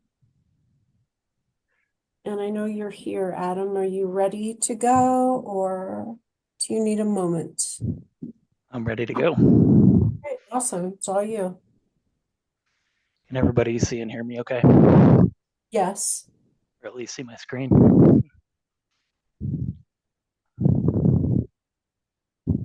Yep.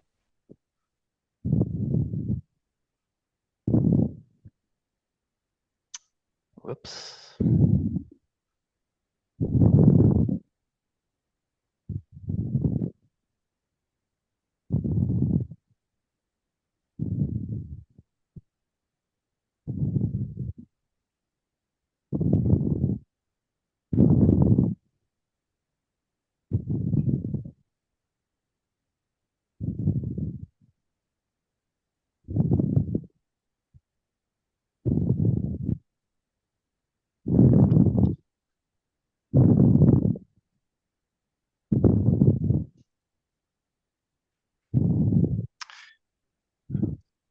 Awesome. Are my PowerPoint notes showing by chance? Nope. Okay, perfect. Well, thanks, Cathy. Thanks, Jenna. Thanks to the working group for the opportunity. I'm going to give you a quick 15-minute lightning talk here, and I want to take you to this little square in Western Colorado, where I've been monitoring one of the most recent small but consistent populations of yellow-billed cuckoos north of the 37th parallel in the Western US. And I want to take you back to 2008 when the first cuckoo nest was discovered by Jason Beeson at this site. Naturally, the nest was not located in that image specifically, however, it was actually located here, 400 meters away on the other side of the river on the backside of a Russian olive at the edge of a fallow agricultural field. And in 2011 and 2015, I detected fledglings at this exact same site, making this the longest known occupied breeding site north of the 37th parallel in the Western US. In 2012, you remember that the US Fish and Wildlife Service listed the bird as federally threatened and also estimated, based on an extremely limited data set at the time, that the number of breeding cuckoo pairs in Western Colorado were in the quote unquote low single digits for any given year. And this was also around the time funding and efforts to remove Russian olives started increasing in Western Colorado after the plant had been listed as a noxious weed in the state. Fast forward to 2022, when I detected probable cuckoo breeding at this site, Naturally, of course, the birds weren't there in the river bottom, as you might expect. They were found actually here on the mesa top on the left. And this was the first time we've confirmed cuckoo breeding in zero riparian habitat disconnected from a traditional riparian feature. That mesa top site consists of fallow ag lands dominated by 20 to 40 foot tall Russian olive that are approximately 30 to 50 years old. And much of this habitat is charged by subsurface irrigation ditch laterals from a nearby reservoir and has what one landowner called this year a biblical amount of two-striped grasshoppers, with more than 15 per square yard in many places. I also found probable cuckoo breeding at a neighboring mesa top site, which looked like this in 2017. And this in 2022. Again, 2017, 2022. 5 years of mega drought later, junior water rights, and the site experienced 50 to 75% defoliation. And yet, despite all that defoliation, cuckoos still occupied the site for 42 days. Meanwhile, cut and stump treatments of Russian olive were in full force across the western half of the state. Not only that, but a biological control agent was approved for release in Canada to kill Russian olive fruiting bodies to prevent their future spread. In 2023, I lucked into an active cuckoo nest along the North Fork of the Gunnison River, and just like 2008, the nest was located here on the backside of a Russian olive at the edge of a fallow field. This is another angle of that nest site from the other side of the Russian olive fence row, where you'll note the healthy willow patch and lack of cottonwood overstory. You also note how cryptic these birds can be. Really impressive camouflage. This photo was taken on August 26th of 2023, which made this the latest known breeding event in state history, with incubation initiated on August 6th and fledging on August 23rd and 24th. It was also the latest site occupancy in state history, with one of the two juveniles observed as late as September 20th. Later that fall, I went in and documented the actual nest, which was located here. You'll note the high percent canopy cover for nest concealment. Meanwhile, non-native treatment sites weren't necessarily being replaced according to plan. You'll see here a slash pile on the back left, one live cottonwood sapling, a couple of dead cottonwood saplings, and a field full of kochia and Russian knapweed. In addition, that biological control agent in Canada started undergoing federal approval for release right here in the US, including at an insectary near Grand Junction. On July 15th of this year, I lucked into another cuckoo nest in the North Fork Valley, again in a Russian olive. The nest was located here, approximately 50 meters away from the nest in 2023. And just 35 days later, on August 23rd, I lucked into another cuckoo territory, the first time that two nests have been confirmed in the state in any given year. More importantly, though, there were actually 3 total occupied sites within a 2.5 mile reach of the same river valley, with a possible fourth as well, which is an unprecedented territory density for this latitude and could possibly suggest that there are more birds on the landscape than estimated. And for fun, you'll also note this grasshopper has juice all over its bill and throat. Of course, not all avian monitoring is created equal, and with cuckoos, I choose to try to match stealth with stealth. I would observe that same cuckoo adult frequently flying out through the adjacent apple orchard. The blurred bird is here center right, out into an open fallow hayfield, catching a two-striped grasshopper, sometimes a black-winged grasshopper or katydid, perching in a Russian olive along the fence line for good measure on the way back, and then delivering a grasshopper over and over to one of its hungry fledglings waiting nearby. And that is a scientifically accurate rendering. Meanwhile, more habitat replacement in a nearby drainage where only 3 of these pole plantings survived. What was left was a field of mulch, resprout Russian olive, herbaceous noxious weeds, and a disgruntled landowner who was stuck with trying to water the saplings individually with his own time and money, since the company required to mitigate the site stopped doing so. So it's 2024, and what do we know about cuckoos in Western Colorado? Number one, we know that inventory and monitoring efforts for cuckoos have been historically limited and inconsistent. There's no annual monitoring program, for instance.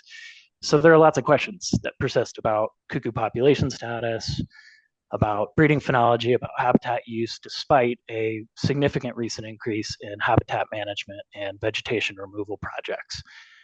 And we also know, number two, that the 2022 range-wide marked a turning point in many ways. We documented the fourth most unique detections of any state. I think John will speak to that in a little bit, reinforcing the trend that the more we survey, the more cuckoos we find. And it's important to note that we achieved this while not conducting any standardized or systematic surveys in August to closely align with the overall study parameters. For that 2022 range-wide inventory, we surveyed 44 randomly selected sample units and a total of 52 survey sites, and exceeded the range-wide allocation for our state by nearly 150%. The number of cuckoo detections and estimated cuckoo breeding territories were both annual record highs for the state. And in total, we documented 23 project-related cuckoo detections across 11 sites in 4 counties. And 2 of those sites, which I'll be showing you in a minute, accounted for more than 60% of the project-related detections. You'll see here an overview of our 2022 survey effort. Blue dots represent our accepted survey grids plus additional survey sites. And much to our surprise, 14 of those 23 detections in 2022 occurred at those 2 mesa top sites in zero riparian habitat dominated by monostands of Russian olive. These areas are in fact classified as agricultural habitat according to Southwest REGAP, and compare the 14 unique detections along ditches and canals in the yellow row of this table to the next highest number of 2 along any of the gray rows representing traditional creeks, rivers, or streams. This may not be a new phenomenon, as species presence in Russian olive is actually historically observed in the Four Corners region over a span of more than 3 decades, courtesy of Marilyn Collier at Mesa Verde National Park, who reported that of the 31 cuckoo detections in the region, over half occurred in Russian olive dominant stands with interspersed cottonwood. And believe it or not, the trend holds true for available nesting data as well. The sample size is extremely small, but Russian olive is in fact the most commonly used confirmed nest substrate for cuckoos in western Colorado that we know of. And this is not an isolated data point, but a clear and consistent trend over a nearly 20-year time frame. Naturally, if you look at the substrate species column, you'll see that not many of these are quote unquote native species. So from the cuckoo's perspective, Russian olive provides a number of important variables, many of which have been supported in the literature. Perhaps most important being structural complexity, which can lead to an increase in food availability. Grasshopper outbreaks have been associated with many of the recent detections and all of the recent nest events, as evidenced at the site.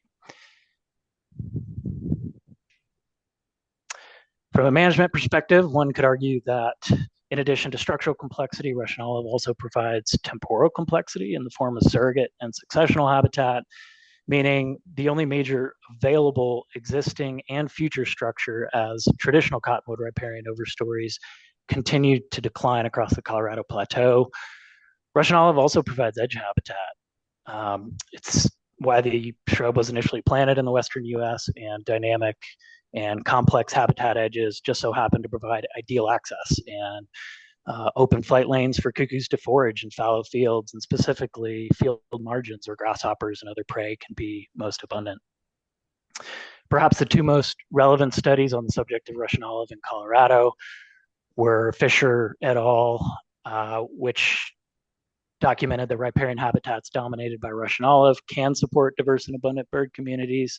Obviously, cavity nesting species during the breeding season are noticeably sparse, and also that complete eradication of Russian olive from riparian systems where the plant is a major component will reduce the overall habitat value for birds by eliminating that complexity. The second study is key. Gaddis and Schur documented limited regrowth by Russian olive post-treatment, specifically in Colorado, Montana, and Wyoming, but a dominant re-veg by other exotic species, including evidence that exotics are favored over natives in restoration sites with hotter and drier conditions. And it's key because here we are in December 2024, and the same story persists, right? Cuckoos nest in Russian olive that we know. Russian olive continues to get removed without successfully being replaced all the time. or is replaced by other non-natives that don't provide the same structure. And now a new question has emerged of if and when a biocontrol agent will be introduced to kill the plant's fruiting bodies to prevent it from spreading. So with this trajectory, we'll end up with more and more sites looking like this. You'll see here a channelized river corridor with an old treatment scar where Russian olive was removed and Russian knapweed took over, next to a declining cottonwood gallery with stunted and stressed and senescent trees. For sites like this and many others, you can only wonder what comes next. But we've also learned about the when, and after conducting a historical records review last year, available data actually show that August 1st through 15th supports a significantly higher percentage of cuckoo breeding observations in Western Colorado than any other protocol survey period. Red is confirmed breeding in this table, and yellow is probable. And zooming in on nest phenology, you'll see here the summer breeding window on the x-axis and years detected on the y-axis, with gray being known occupancy, yellow is incubation, and red is nest brooding and fledging. Similar to the overall detection results in the previous slide, available data for confirmed breeding events with a specific observed breeding behavior indicate the mean incubation start date for cuckoos in Western Colorado is in fact August 1st, which in addition, the mean fledge date, meanwhile, August 16th, which is actually one day after the last required survey protocol window ends. Possible explanations for this could be due to a number of factors, many of which have been published and well studied, including as recently as Nick Beauregard's November article in the Journal of Field Ornithology.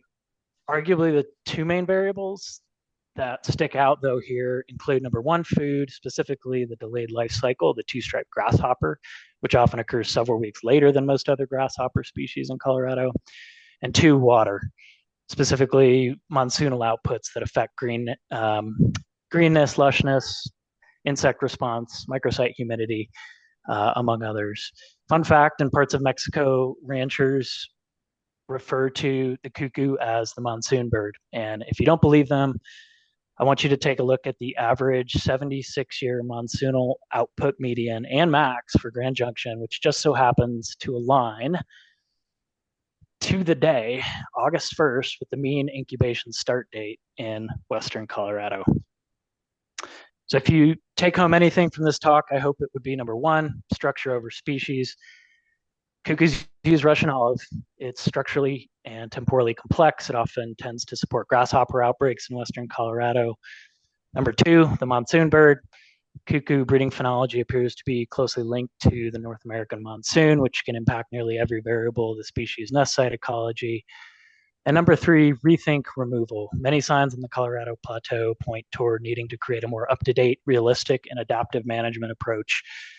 Besides simply demonizing one specific shrub, removing it, and continuing to see quote unquote restoration sites fail without any long-term contingency plan for evidence-based solutions moving forward. As usual, there tend to be more questions than answers with cuckoos, so if I had to distill the story down based on what's known today, I would ask number one, the where, are we surveying for cuckoos in the best places at this latitude? Number two, the when, are we surveying for them at the best times? And for both of these, how can we modify our survey approaches, if not, to maximize our chances for detection? And number three, what I am tentatively referring to as Swivelgate 2.0, can cuckoos survive habitat removal efforts in conjunction with concurrent biocontrol agent? Many of you are familiar with the tamarisk beetle and the impact on southwestern willow flycatcher habitat. How can we prevent broad-scale net habitat loss events before they happen? I'd like to thank Colorado Parks and Wildlife for ongoing survey and monitoring funding, and also Miralette Halterman for ongoing advice and expertise and general good cheer. I'd also like to put in the shameless plug that I continue to struggle to find additional funding to keep this work going. So if you'd like to hear more about my work or might have an interest in supporting it or collaborating, I'd love to chat more later. With that, I'd be glad to take any questions if there is time.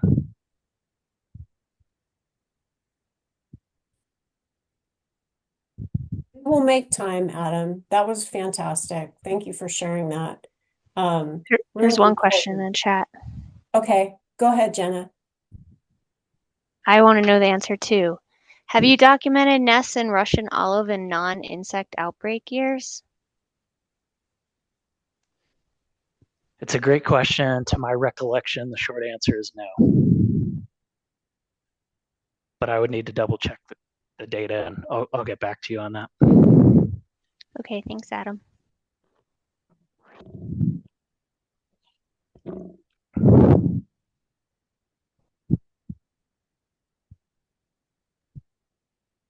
Any other questions for Adam?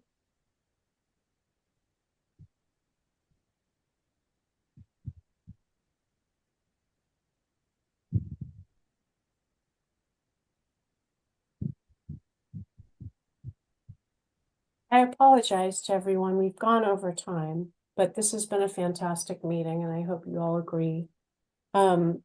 Next up, we have range-wide occupancy of the yellow-billed cuckoo with John Stanek. Are you all ready, Kathy. Stan? Go Awesome. Okay. Take it away. Can I share my screen? I made a few changes to the slides. Yeah. Oh, yeah, absolutely. Go Thanks. ahead. Just take it away. Oh, I'll stop share. Sorry. There. That would help. Okay, I stopped. Thank you. All right. Are you all seeing my screen and not seeing notes? Yep. Fantastic.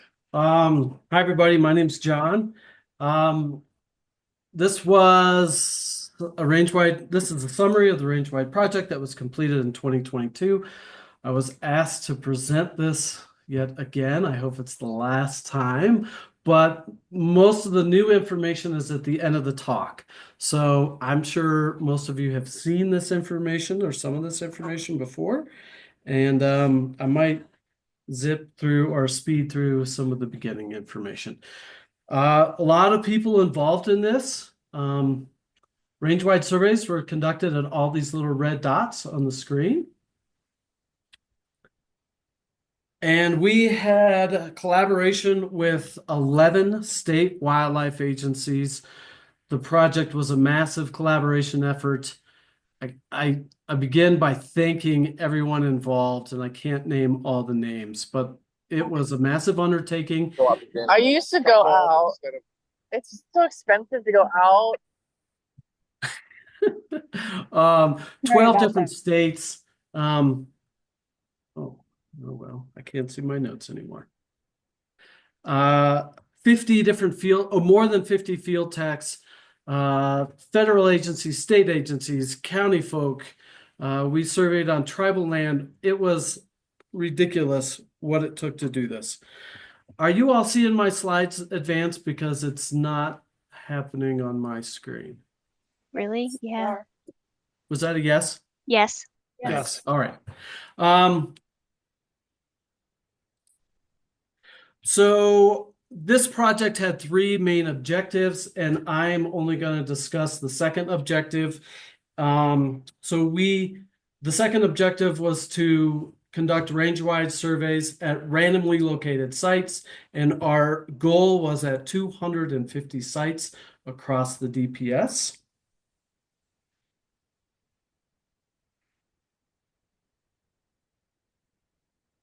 So we used historical data to develop a sampling frame. Utah did that for us. The grid cell, the sampling frame was a collection of 1 kilometer by 1 kilometer grid cells. They were randomly selected, and then we evaluated each randomly selected site in numerical order to assess if they would be suitable for survey. The big thing was we had to make a lot of phone calls and call up landowners to try to get permission to survey these areas. A big component of this project was to have no duplicate survey effort. So if somebody else was going to be conducting a survey at our randomly selected area, we would let that other entity conduct the survey, but we would incorporate that data into our final analysis because it was a randomly selected site. And because everyone was conducting the surveys using the same protocol, we were able to do that.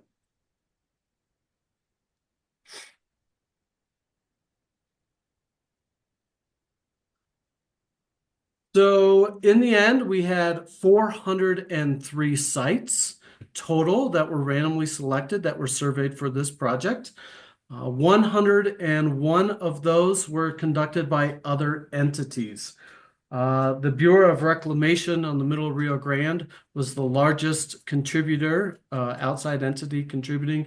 Over 70 sites were surveyed by the Bureau of Reclamation on the Middle Rio Grande. We also had other surveys conducted by the Multi-Species Conservation Bureau of Reclamation on the Lower Colorado River. We had sites conducted by Audubon, TNC, Forest Service, BLM, and Department of Energy as well. Surveys were conducted on federal, state, county, city, private, and tribal lands. It was awesome.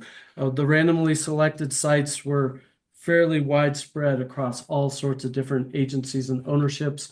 And we followed the protocol as close as we could, but we only conducted surveys in 3 of the 4 survey windows. So there was a minor difference there. We wanted to maximize our survey efforts, so we only conducted surveys in 3 survey periods. So from the 403 randomly selected sites surveyed 3 times each, we detected a total of 958 cuckoo detections. We actually detected a little bit more than that, but for the analysis standpoint, we truncated our survey effort down to 1 square kilometer of area around the surveyed transect. And so each one of these circles represents 1 square kilometer of area, and the circle size represents how many detections were at each site. So the little black dots are sites where we did not detect any cuckoos, and the largest circles, of course, had the greatest number of cuckoos. New Mexico, Arizona, California have the greatest number of cuckoos detected. Texas and Colorado also had a surprising number as well.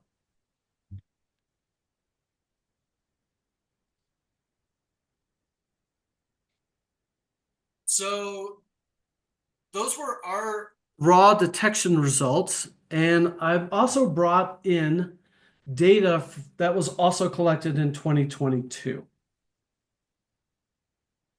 So in yellow, we have other survey results from non-random surveys across the area. A lot of those were on the Middle Rio Grande and the LCR and the Kern River Valley, but also in Texas, Colorado, Idaho, other areas. And I also brought in all the eBird data that I could find, and all of this data was standardized to 1 kilometer area to try to make it as equal as possible. And I only used data collected in 3 survey periods, the same as our study. So here you can get a pretty comprehensive view of where cuckoos were in 2022.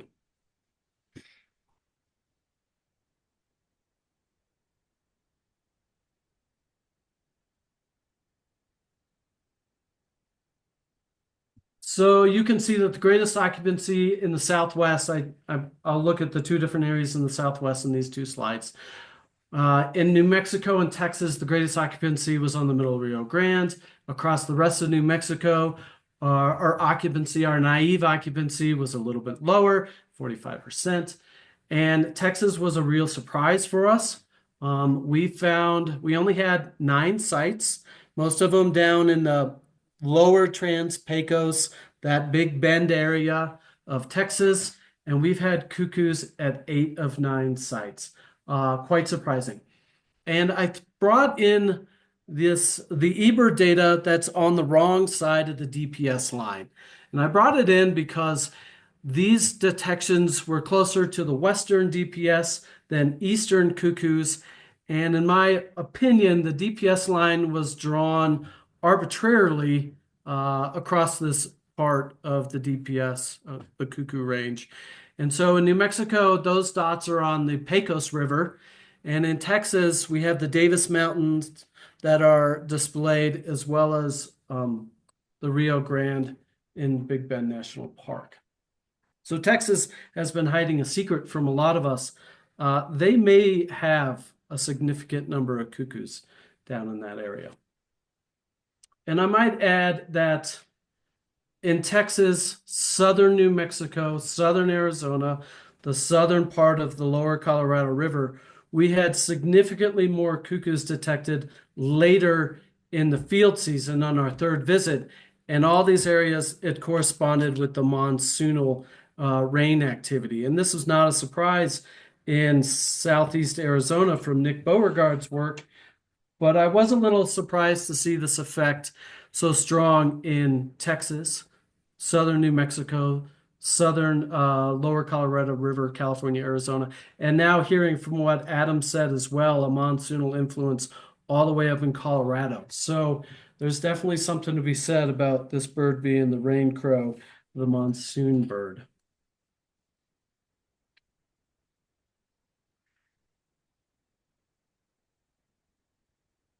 In the other part of the Southwest, our core population in Arizona, you can see that the center of cuckoo breeding in the United States is focused in Arizona, southern Arizona. We found extensive occupancy in Madré and Oak Woodlands. This was not a surprise based on what Nick has been telling us for, I don't know, Nick, 10 years? How long have we've been learning about this?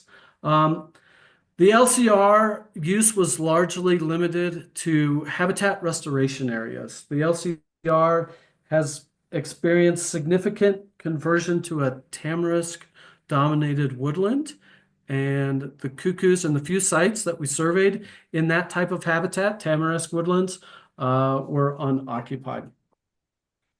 And outside of that area in California, the Kern River Valley, which is that bullseye pattern in the top left, had a significant number of cuckoos. And surprisingly, there were no cuckoos detected on our survey routes in the Sacramento River Valley. But there were 3 eBird sightings in the Sacramento River Valley, and those might all be the same bird or not, hard to say, but there were a few cuckoos detected up there. Uh-oh, I broke my screen now that I did that. There we go. Oh, I can't get rid of it. How do I get rid of the circle? Should not have done that. Well, I apologize. There'll be a circle on the presentation.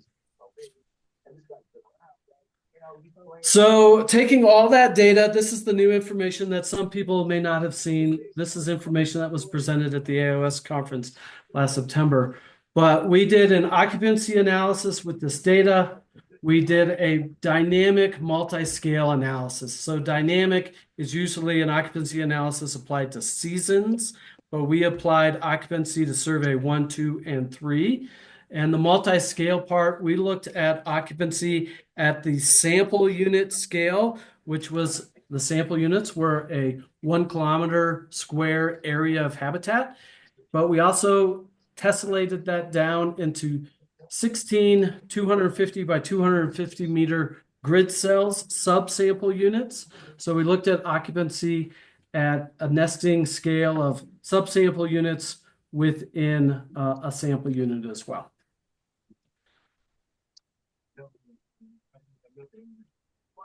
So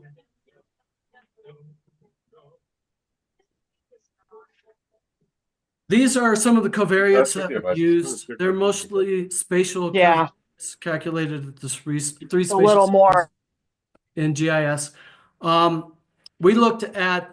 We calculated rasters at the 5 kilometer radius around our sample units. We utilized raster information within the 1 kilometer grid cell scale and the subsample unit as well, 250 meters by 250 meters. So here are the various covariates that we considered. 5 or 6 different landfire habitat types. We looked at the percent cover within the sample unit, the subsample unit, and the 5 kilometer circles around our sample units. As part of the analysis, we did look at collinearity between some of these variables, and a few things were not included in the final model analysis due to collinearity with other other covariates. So here's our top model. Detection probability was sample survey period 1, 2, 3 was a parameter included in the detection probability analysis. And all these other ones we'll go over in the next slides as well.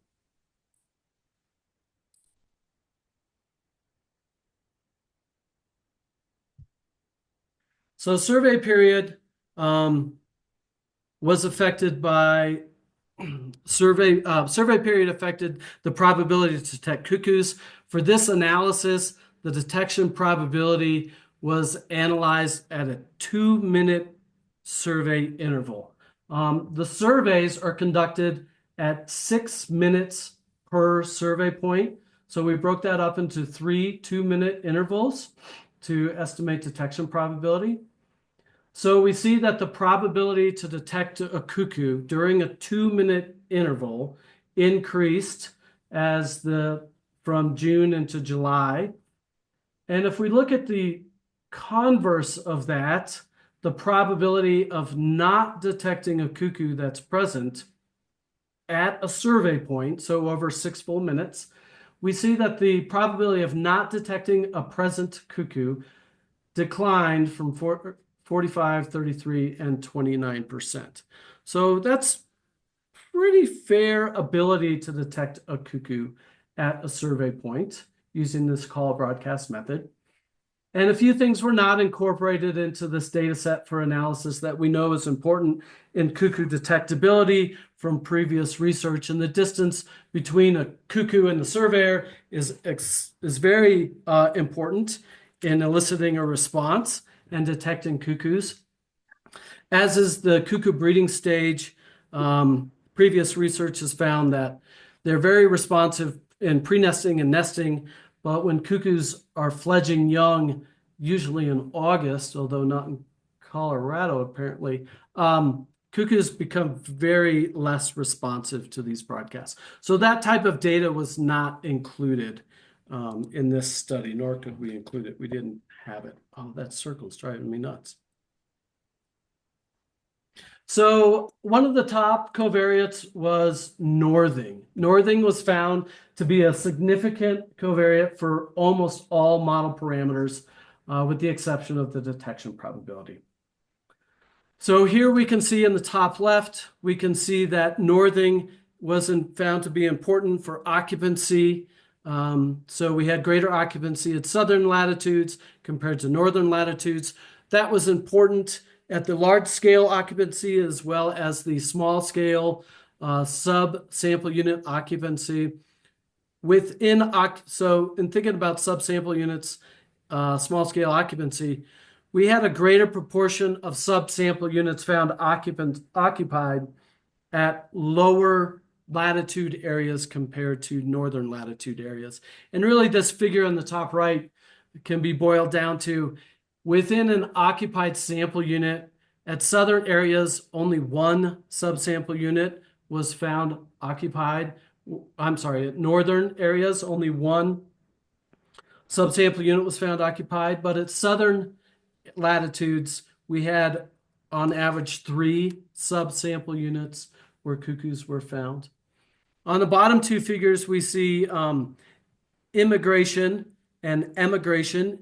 So something interesting in this regard is at the approximate latitude of the southern Utah and Colorado state lines, which is approximately that parallel that Adam Petrie had shown in his graph, emigration, cuckoos leaving a site, exceeds immigration, cuckoos arriving to a site.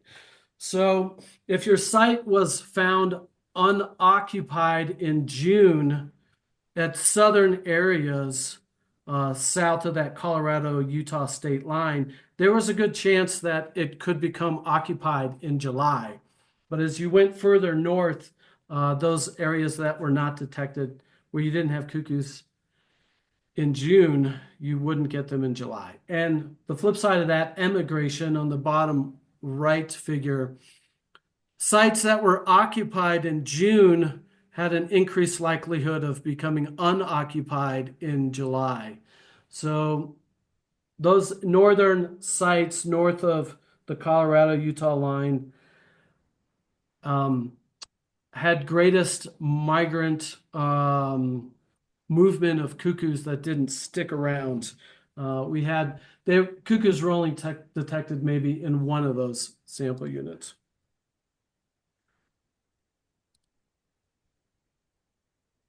So aside from northing, looking at large scale sample unit occupancy, two covariates that were found to be important are not surprising. The selection for increased riparian wooded and non-wooded habitat is well documented since the 1980s. Lehman and Halterman identified riparian woodland patches of 20 to 40 hectares as marginal, 40 to 80 hectares as suitable, and they found that greater than 80 hectares of riparian habitat was optimal. And these two figures here support those findings that were first identified over 40 years ago.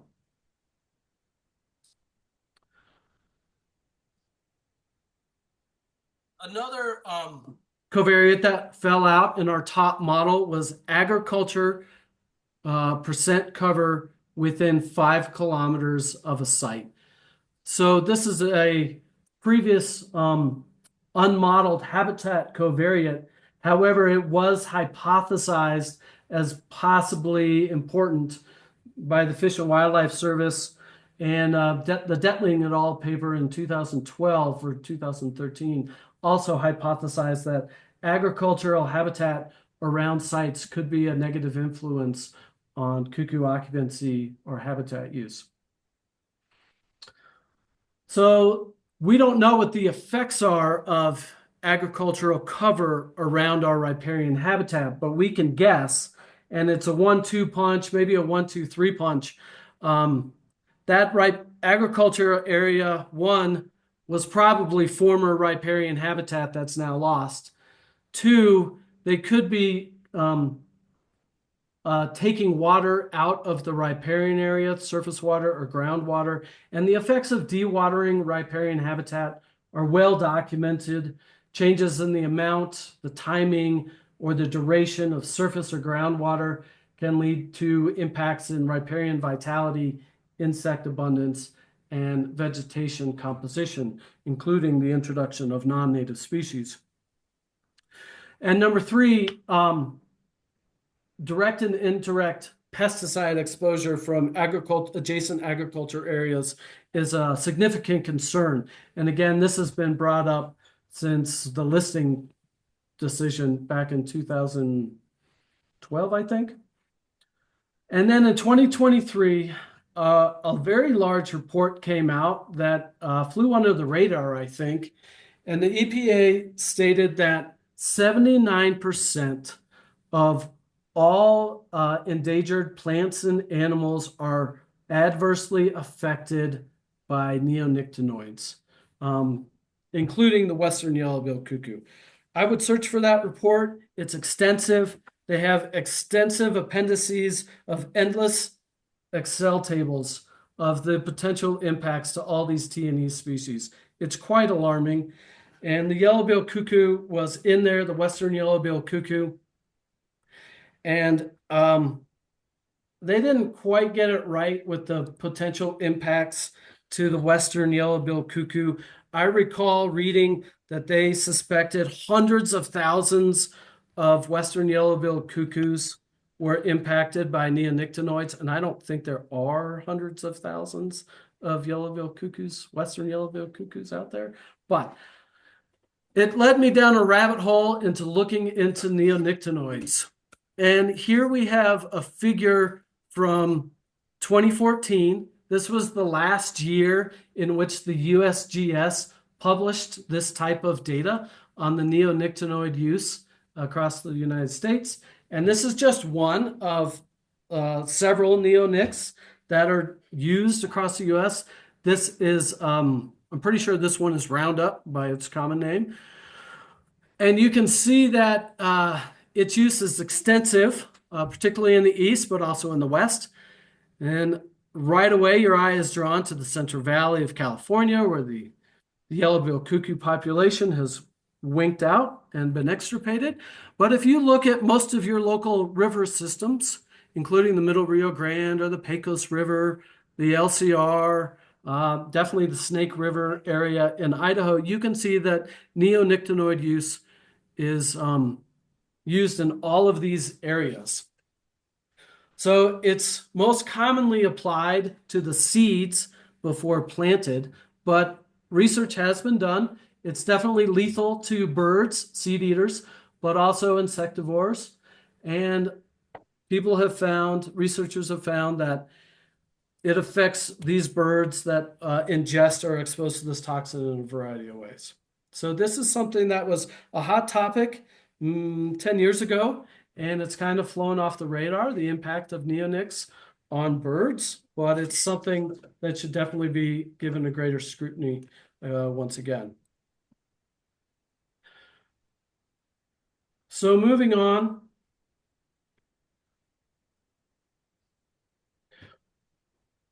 Here are two covariates that were in our top model that were important to immigration and emigration.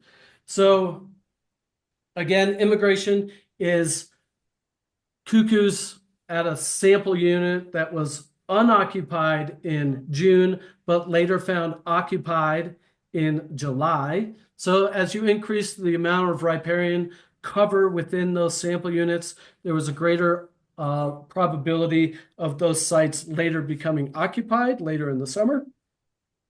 And on the right here, the probability that a site that was occupied in June is later found unoccupied in July. Our top covariate here, besides northing, was the Palmer Drought Severity Index value from the previous 3 months. Bless you. Bless you. Areas are affected by increasing drought activity prior to the cuckoo's arrival. A cuckoo might arrive to that site, sample unit. Maybe it's a historic breeding ground, and they would assess the area and then leave and depart for better habitat. So at the small scale occupancy, the subsample units, we actually had several covariates, habitat covariates, that fell out into our top model. I think there were 4 different land fire habitat covariates that fell out. And here's just 2 of them, and they're not a great surprise. As you increase in the amount of riparian woodland percent cover within the sub-sample unit, that's an area 250 meters by 250 meters, you increase the probability that that area will be used by cuckoos. And that's moving up to the top left. And ruderal riparian habitat is a land fire designation of human impacted riparian habitat, degraded habitat. So as you increase the amount of degraded riparian habitat, this might be cottonwood willow habitat that is now dominated by salt cedar, baccaris, quailbush. For whatever reason, it's no longer a pristine riparian habitat. As you increase this, the probability of occupancy goes down. So this figure right here has some implications for riparian restoration. If you can restore some of those impacted sites, there's still riparian habitat, but if you can bring them back closer to their natural state, you could probably increase the amount of habitat being used by yellow-billed cuckoos. So that was a lot of information, and I zipped through some of the slides. But in summary, we had a massive collaboration, and we achieved a shared conservation research goal. That in itself is one of our successes of this project. 11 states came together. It required over 50 field techs, federal, state, county, NGOs. The collaboration effort to make this possible was amazing, fantastic, I thank everybody involved. Half of you probably on this call were involved. We found that, as suspected, the core cuckoo distribution that's centered in the southwestern United States between the LCR in Arizona and the Rio Grande in New Mexico, although Texas warrants additional consideration.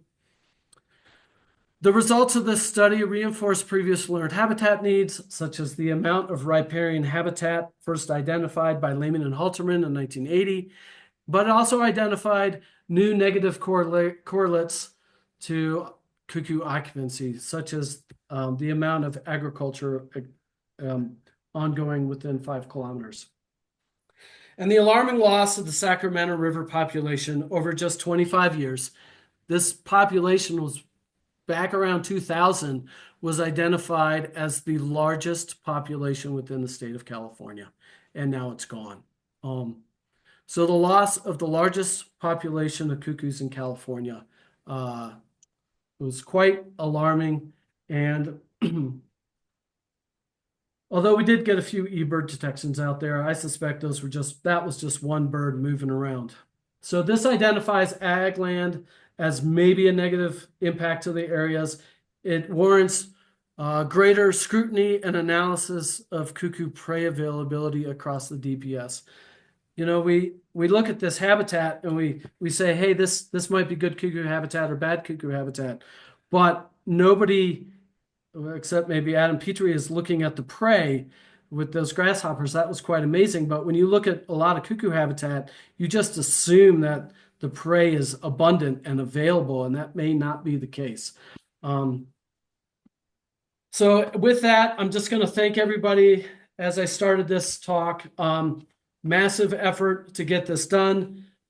Significant boots on the ground, federal agencies, NGOs. You know, we had KBO in Oregon, we have IBO in Idaho, Adam Petrie and with Western Biology in Colorado. A lot of effort went in to make this happen. It's a fantastic data set, and I hope it gets used and referenced significantly in the future. And with that, that's all, and I can take any questions if you have any. Fantastic, John.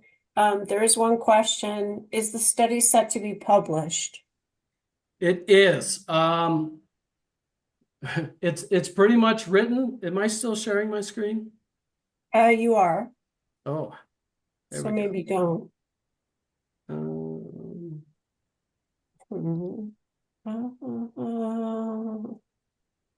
How about that? Okay. I think you're free.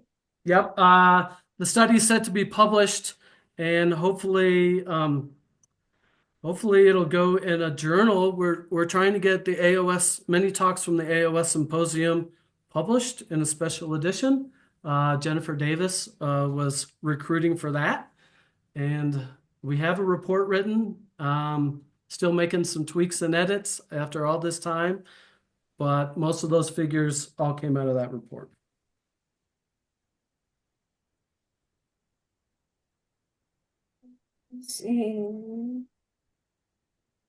I'm not seeing any other questions, and we are quite over time. So we're going to move on. Last chance for questions for John. Okay, so Jenna. Yeah. Hi everyone. Okay. I'm not gonna turn on my video. Can you hear me? I can hear you. I'm gonna stop my sharing so you can share. Oh, you can share. I asked for control and maybe I can switch the slides. Nope, Maybe you not. are Nope. on mine. So you need to share your own. Alrighty. Share your own, sister.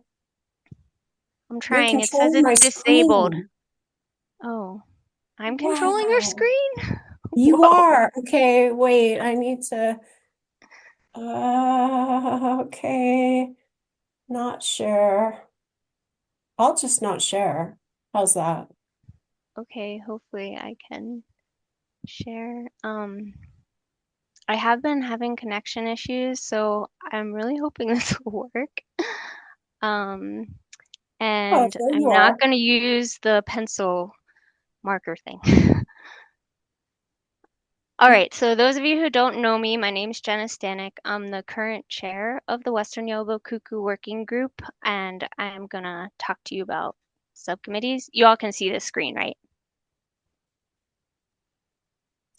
Yep. Got it. Okay. But first, I wanted to give you a very quick background on our mission and history. Our mission has always been to bring diverse partners together to promote scientific research and monitoring that contributes to the understanding of the Western yellow cuckoo population distribution, status, trends, and threats that will lead to effective recovery actions. And the Yellow Cuckoo Working Group was formed in 2008, and it went through a period of inactivity and then was revitalized in 2021.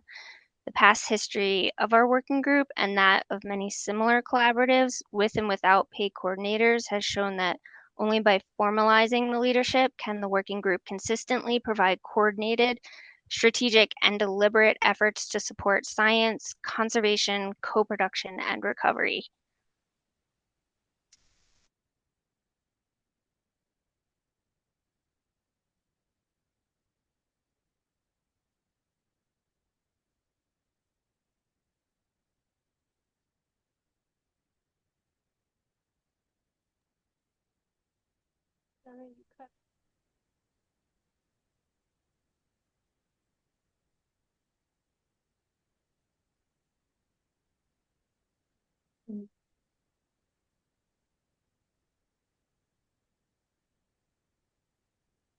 Let's give Jenna a minute to pop back in.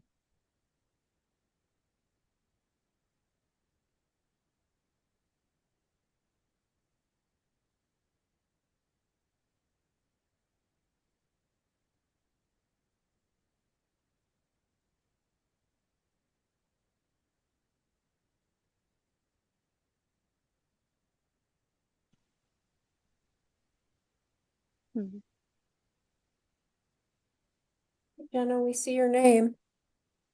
There you go. Can you hear me? Yes, we can hear you. Okay. All right. There we go. Now I'm getting text messages. Okay. Anyway, our chart.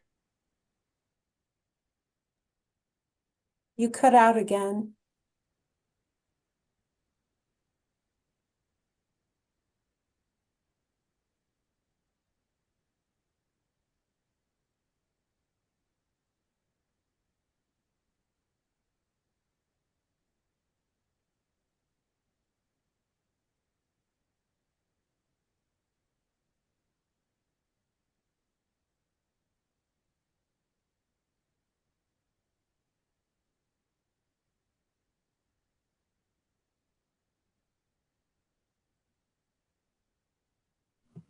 Cathy, do you have her presentation loaded up on your computer?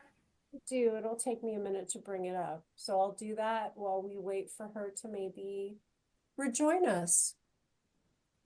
She said she That was going in sounds. and out the whole time. That sounds perfect because she was going in and out during the whole entire meeting. She was having issues.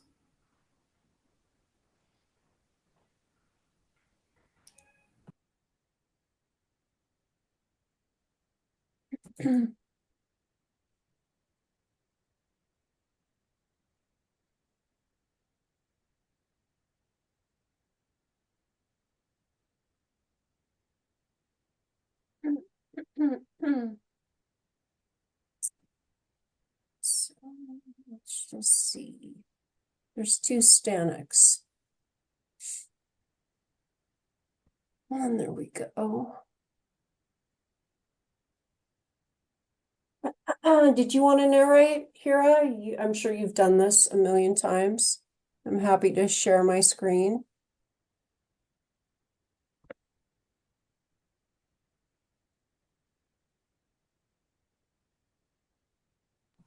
Hi, Cathy. She's texting me saying, "I'm talking. Can you hear me?" So I'm saying no.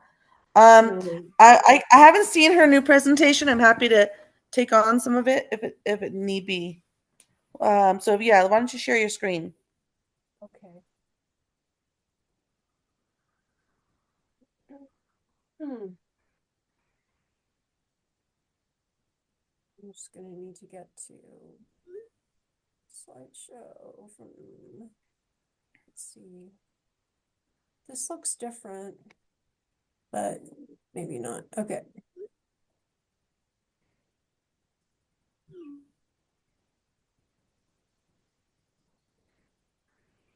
All right. Are you seeing that okay?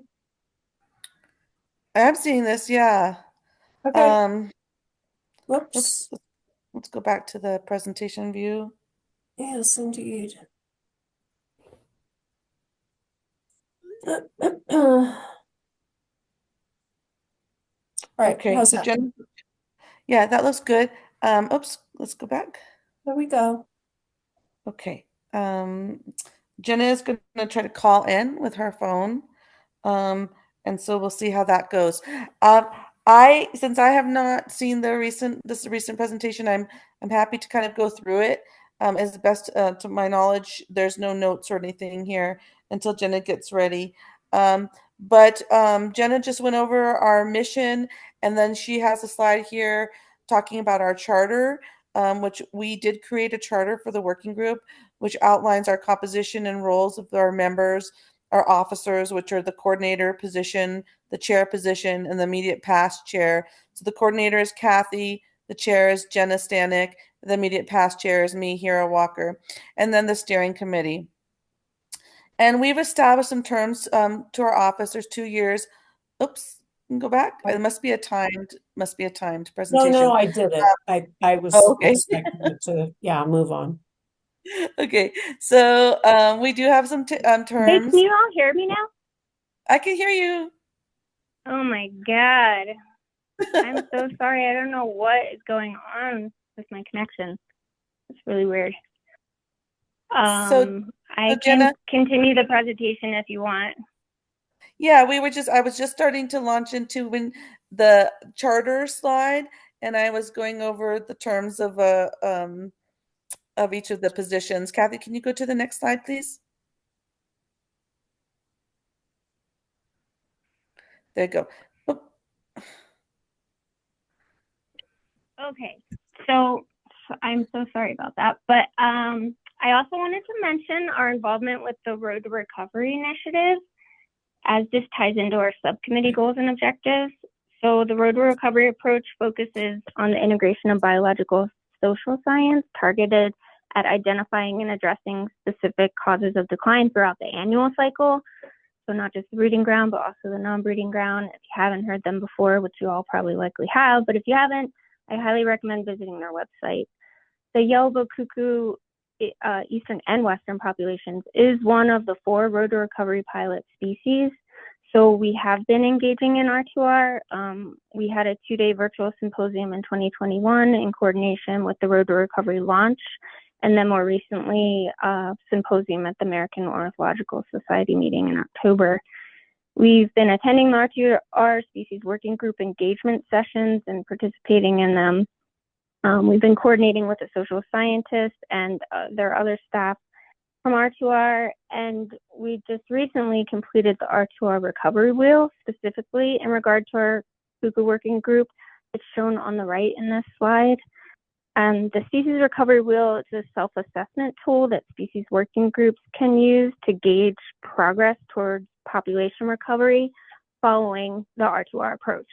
So the idea is that once a self-assessment is complete, a species working group can use the wheel graphic to demonstrate progress or request and justify funding for future work, like in a grant proposal. And then the wheel can be used to display recent progress as well. If you're interested, you can find our working group's completed recovery wheel on our website under the resources tab, and you can also find the list of questions that we used to fill out the species recovery wheel on the R2R website under the species working group resources tab. Can you do the next slide, Cathy, please?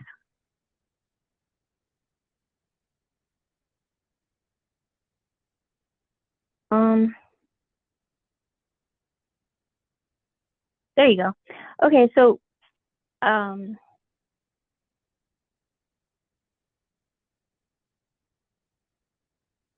the leadership structure dictated by our charter is that we have a 12-member maximum steering committee with a coordinator and a chair, and the steering committee holds quarterly meetings. The working group membership is available to any person who's interested in the science, conservation, and management of the cuckoo throughout its full annual cycle. And we have over 200 working group members currently, and we typically hold meetings in the spring and fall.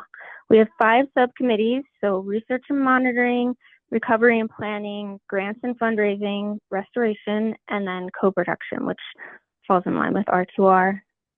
Next slide. Thanks. So each subcommittee has a lead who will communicate with the steering committee about progress and need of the subcommittee and organizes subcommittee meetings as necessary. Subcommittee members communicate with the subcommittee lead to provide updates, work on selected action items to achieve subcommittee goals, and attend subcommittee meetings. We envision that subcommittees will also collaborate with each other when there are opportunities for coordination. Next slide. So now I'm just going to go over each subcommittee, just some of the basics from each subcommittee.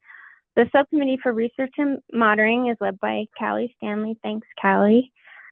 Some of the goals of this subcommittee are to elucidate the cuckoo's life cycle, identify population-specific migratory routes and non-breeding areas, research threats to the cuckoo, and identify effective and accurate methods for monitoring. And some of the objectives of this subcommittee are to model survivorship, build a bird genoscape, and develop a project targeted at the Gran Chaco. So if you see your name listed as a member here, it's because you have signed up recently or potentially in the past, like 2 years ago. And if you're interested in collaborating within this subcommittee, please reach out to Callie. Next slide, please. So our subcommittee for recovery and planning is led by Megan Conway for now, unless she changes her mind.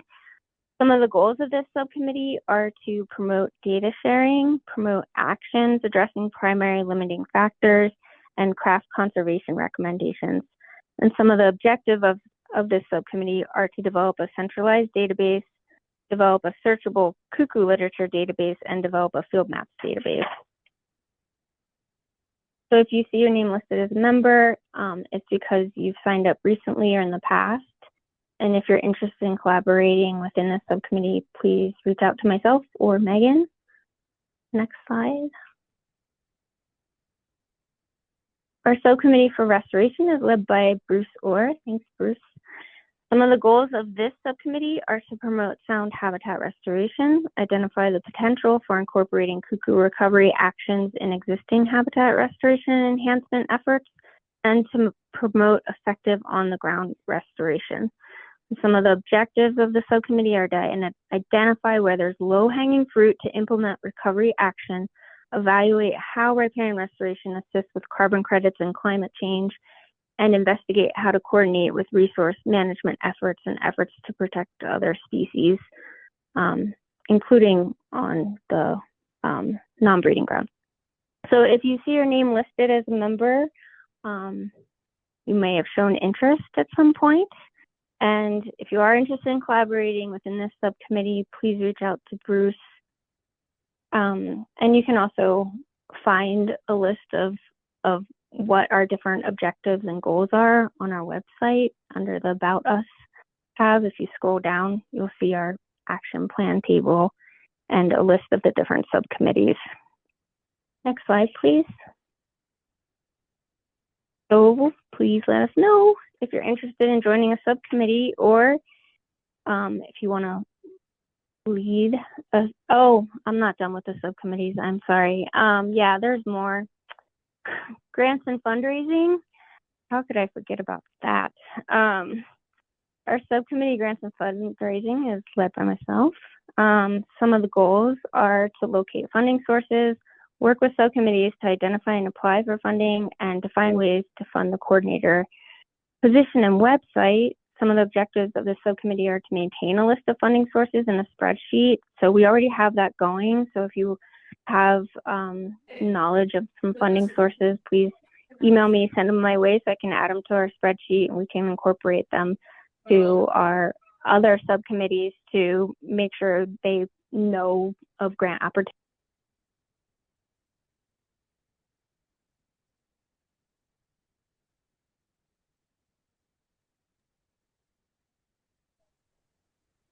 Oh my gosh, I just got muted automatically. You did because I heard noise and I'm just muting anybody who's making noise. Oh, I'm sorry. Yeah, I didn't I'm like, recognize your phone wow, number. I'm Go having ahead. Sorry. serious. It's okay. It's Yeah, okay. sorry. Serious Sorry technical about that. difficulties today. No, that's all right. Okay, anyway, our grants and fundraising, I don't know if you heard me say, but yeah, we have a spreadsheet going of funding sources. So if you know of any funding sources, please let me know, because then I can coordinate with the other subcommittees to share those opportunities if they're applicable to some of the goals that they have within their subcommittee. Next slide.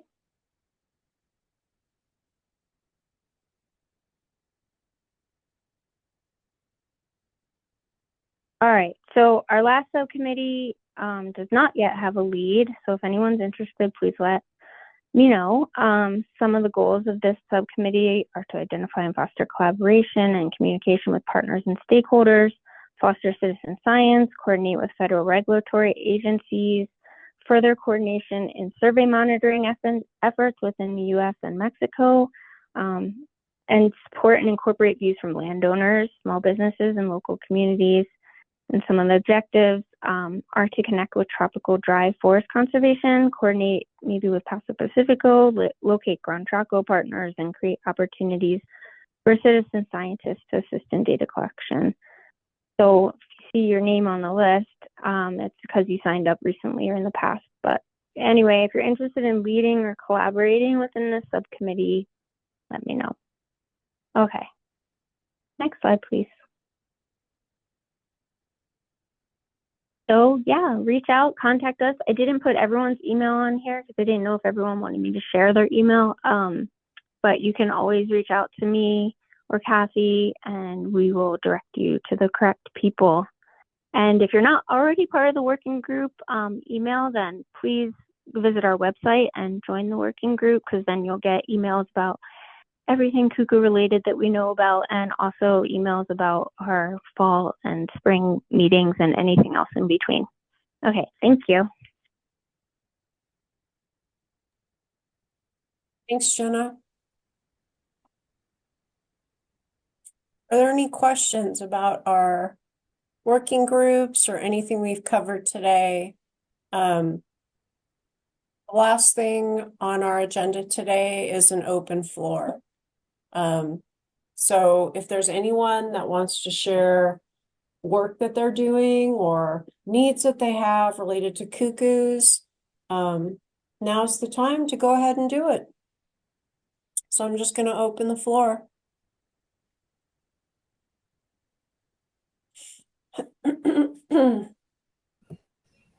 Hey Cathy, this is Hira. I was just going to add to something to Jenna's presentation and just mention that the hope is that these different subcommittees would have specialized meetings talking about advances on those particular topics. And then occasionally they would report out not only to the steering committee, but also to the larger working group.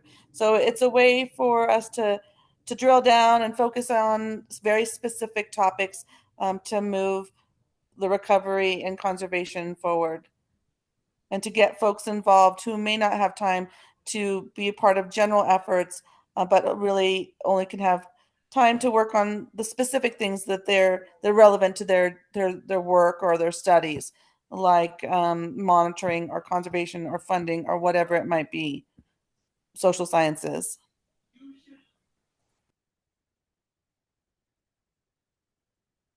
Okay, thank you for that.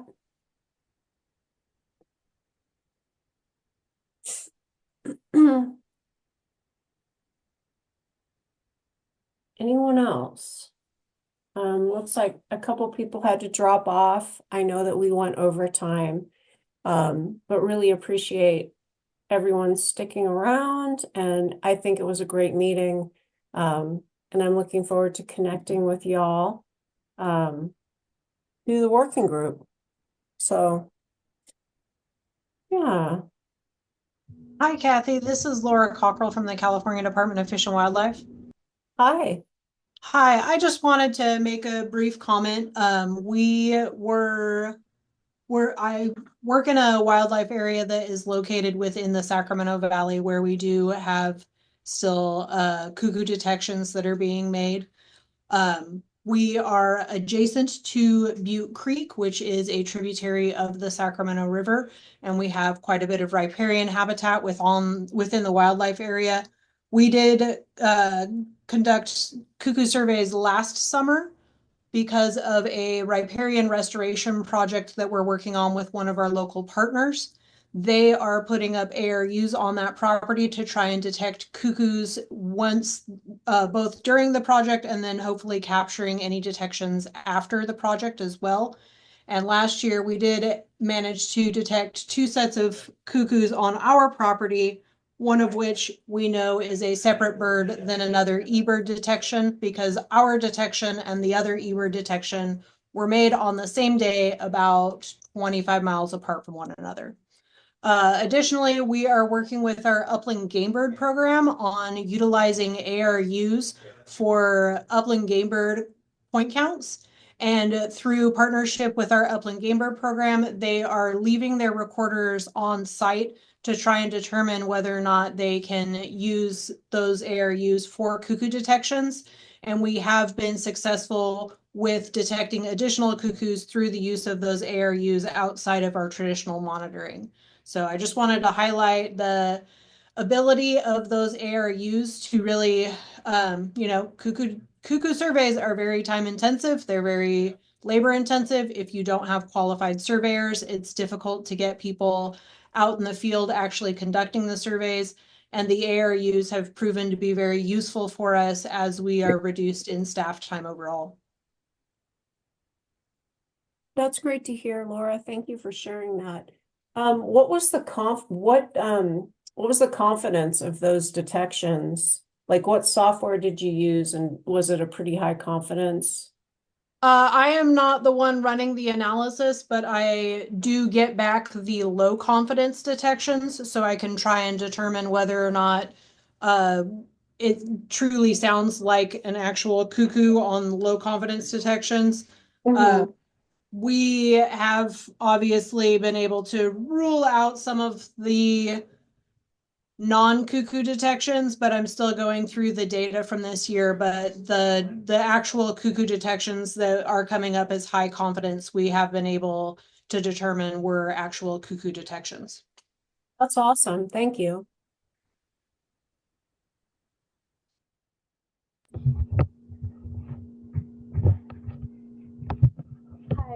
Hi, can you hear me? I actually wanted to make a comment on Adam's talk from earlier. Cathy, you're very, very low volume. Can you turn yourself up? Okay, I'm as loud as I can get. I can type it into the chat. I typed it already. I wanted to say that we had cuckoo nests that were in Russian olive as well. Can you hear me? Yes. Okay. We have a very small sample size, but we've had 4 nests, and 3 of them have been in Russian olive, and 1 has been in tamarisk. So I just wanted to throw that out there, just so, there's more data points for you guys. That's great. Where are you, Cathy? Yeah, I work on the middle Rio Grande, so in New Mexico. And even though we have primarily, it's more mixed native, they're still choosing Russian olive to nest in from our small sample size. Interesting. That's cool. So thanks, Cathy. That they're putting, that they're talking about biological control for Russian olives. So that's a great concern. Hi, Cathy. This is Hira. Yeah, Cathy. And then in addition, just north of you, not just north of you, but a few miles north of you, some of my studies that I've done in the past were the nests were almost all in Russian olive. Yeah, so it's a great concern to me that there's biological control. We've seen what it's done to the willow flycatcher with the tamarisk beetle. So that kind of caught my attention. Definitely. And there's a lot of fuels reduction along the middle Rio Grande going on with both salt cedar and Russian olive. And just removal of that vegetation without replacement, as Adam mentioned, is a concern. Yeah, agreed completely. Thank you, Cathy. Appreciate it. I've got your email and we'll follow up with you later. Okay, perfect. Great talk, by the way. Thank you. Is there anything else? Any final comments or questions or thoughts about the meeting? Cathy, can I throw out an idea that I have and see if anyone is interested in talking about it? Sure. So this last field season, this is Hira. I work for the Corps of Engineers, and we did some surveys along the Middle Rio Grande and the Albuquerque Reach, and we often what we often had was where we played a cuckoo vocalization, and we'd have a silent figure of a bird fly high into the cottonwood canopy or subcanopy, and then we'd never get a visual to confirm, and there would be no response vocally. But that we just get the glimpse of something flying in that seemed to be of the right shape and size, but we were never able to confirm. And so I have this idea, and I'm kind of curious if anyone would be willing to talk to me about it. But I have this idea of using a thermal scope. So when we go out and do the surveys early in the morning, and I've been doing a lot of research looking at you can use thermoscopes during the day, and especially when you have that kind of relative difference in temperatures between, let's say, a bird body and the vegetation, the ambient temperature. And so I'm thinking if we play a vocalization and we have these sort of silent birds flying in, we could use a thermoscope to actually identify whether they're cuckoos. We can talk about it now, or I can put my email in the chat, and folks can email me and we can maybe discuss the possibility of using this technology for surveys.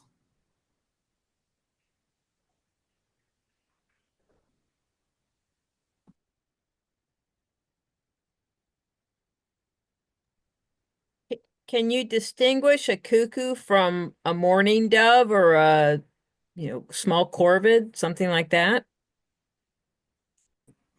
I think their silhouette is pretty distinctive. And so if you use the higher quality thermal scopes, you actually can see a very decent outline of the bird. The lower quality thermoscopes or binoculars or the attachments that go on your iPhones, it's like a blob, right? It's like that temperature, whatever it's called, thermoscope blob. But the higher quality ones, you actually really can see the outline of the bird. Cool. Thank you.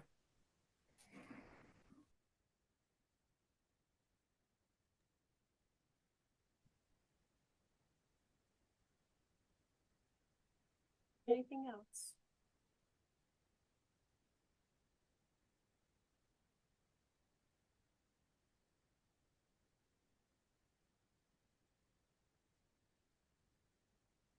All right. I then she'll leave you. Yeah, thank you for taking the time today. Really appreciate it. Buy a shirt, buy a sticker, buy a magnet, please. Support our Western Working Group. As you see today, there's some awesome work being done and more to be done. So thank you for being a part of it. All right. Happy holidays. Thanks, everyone.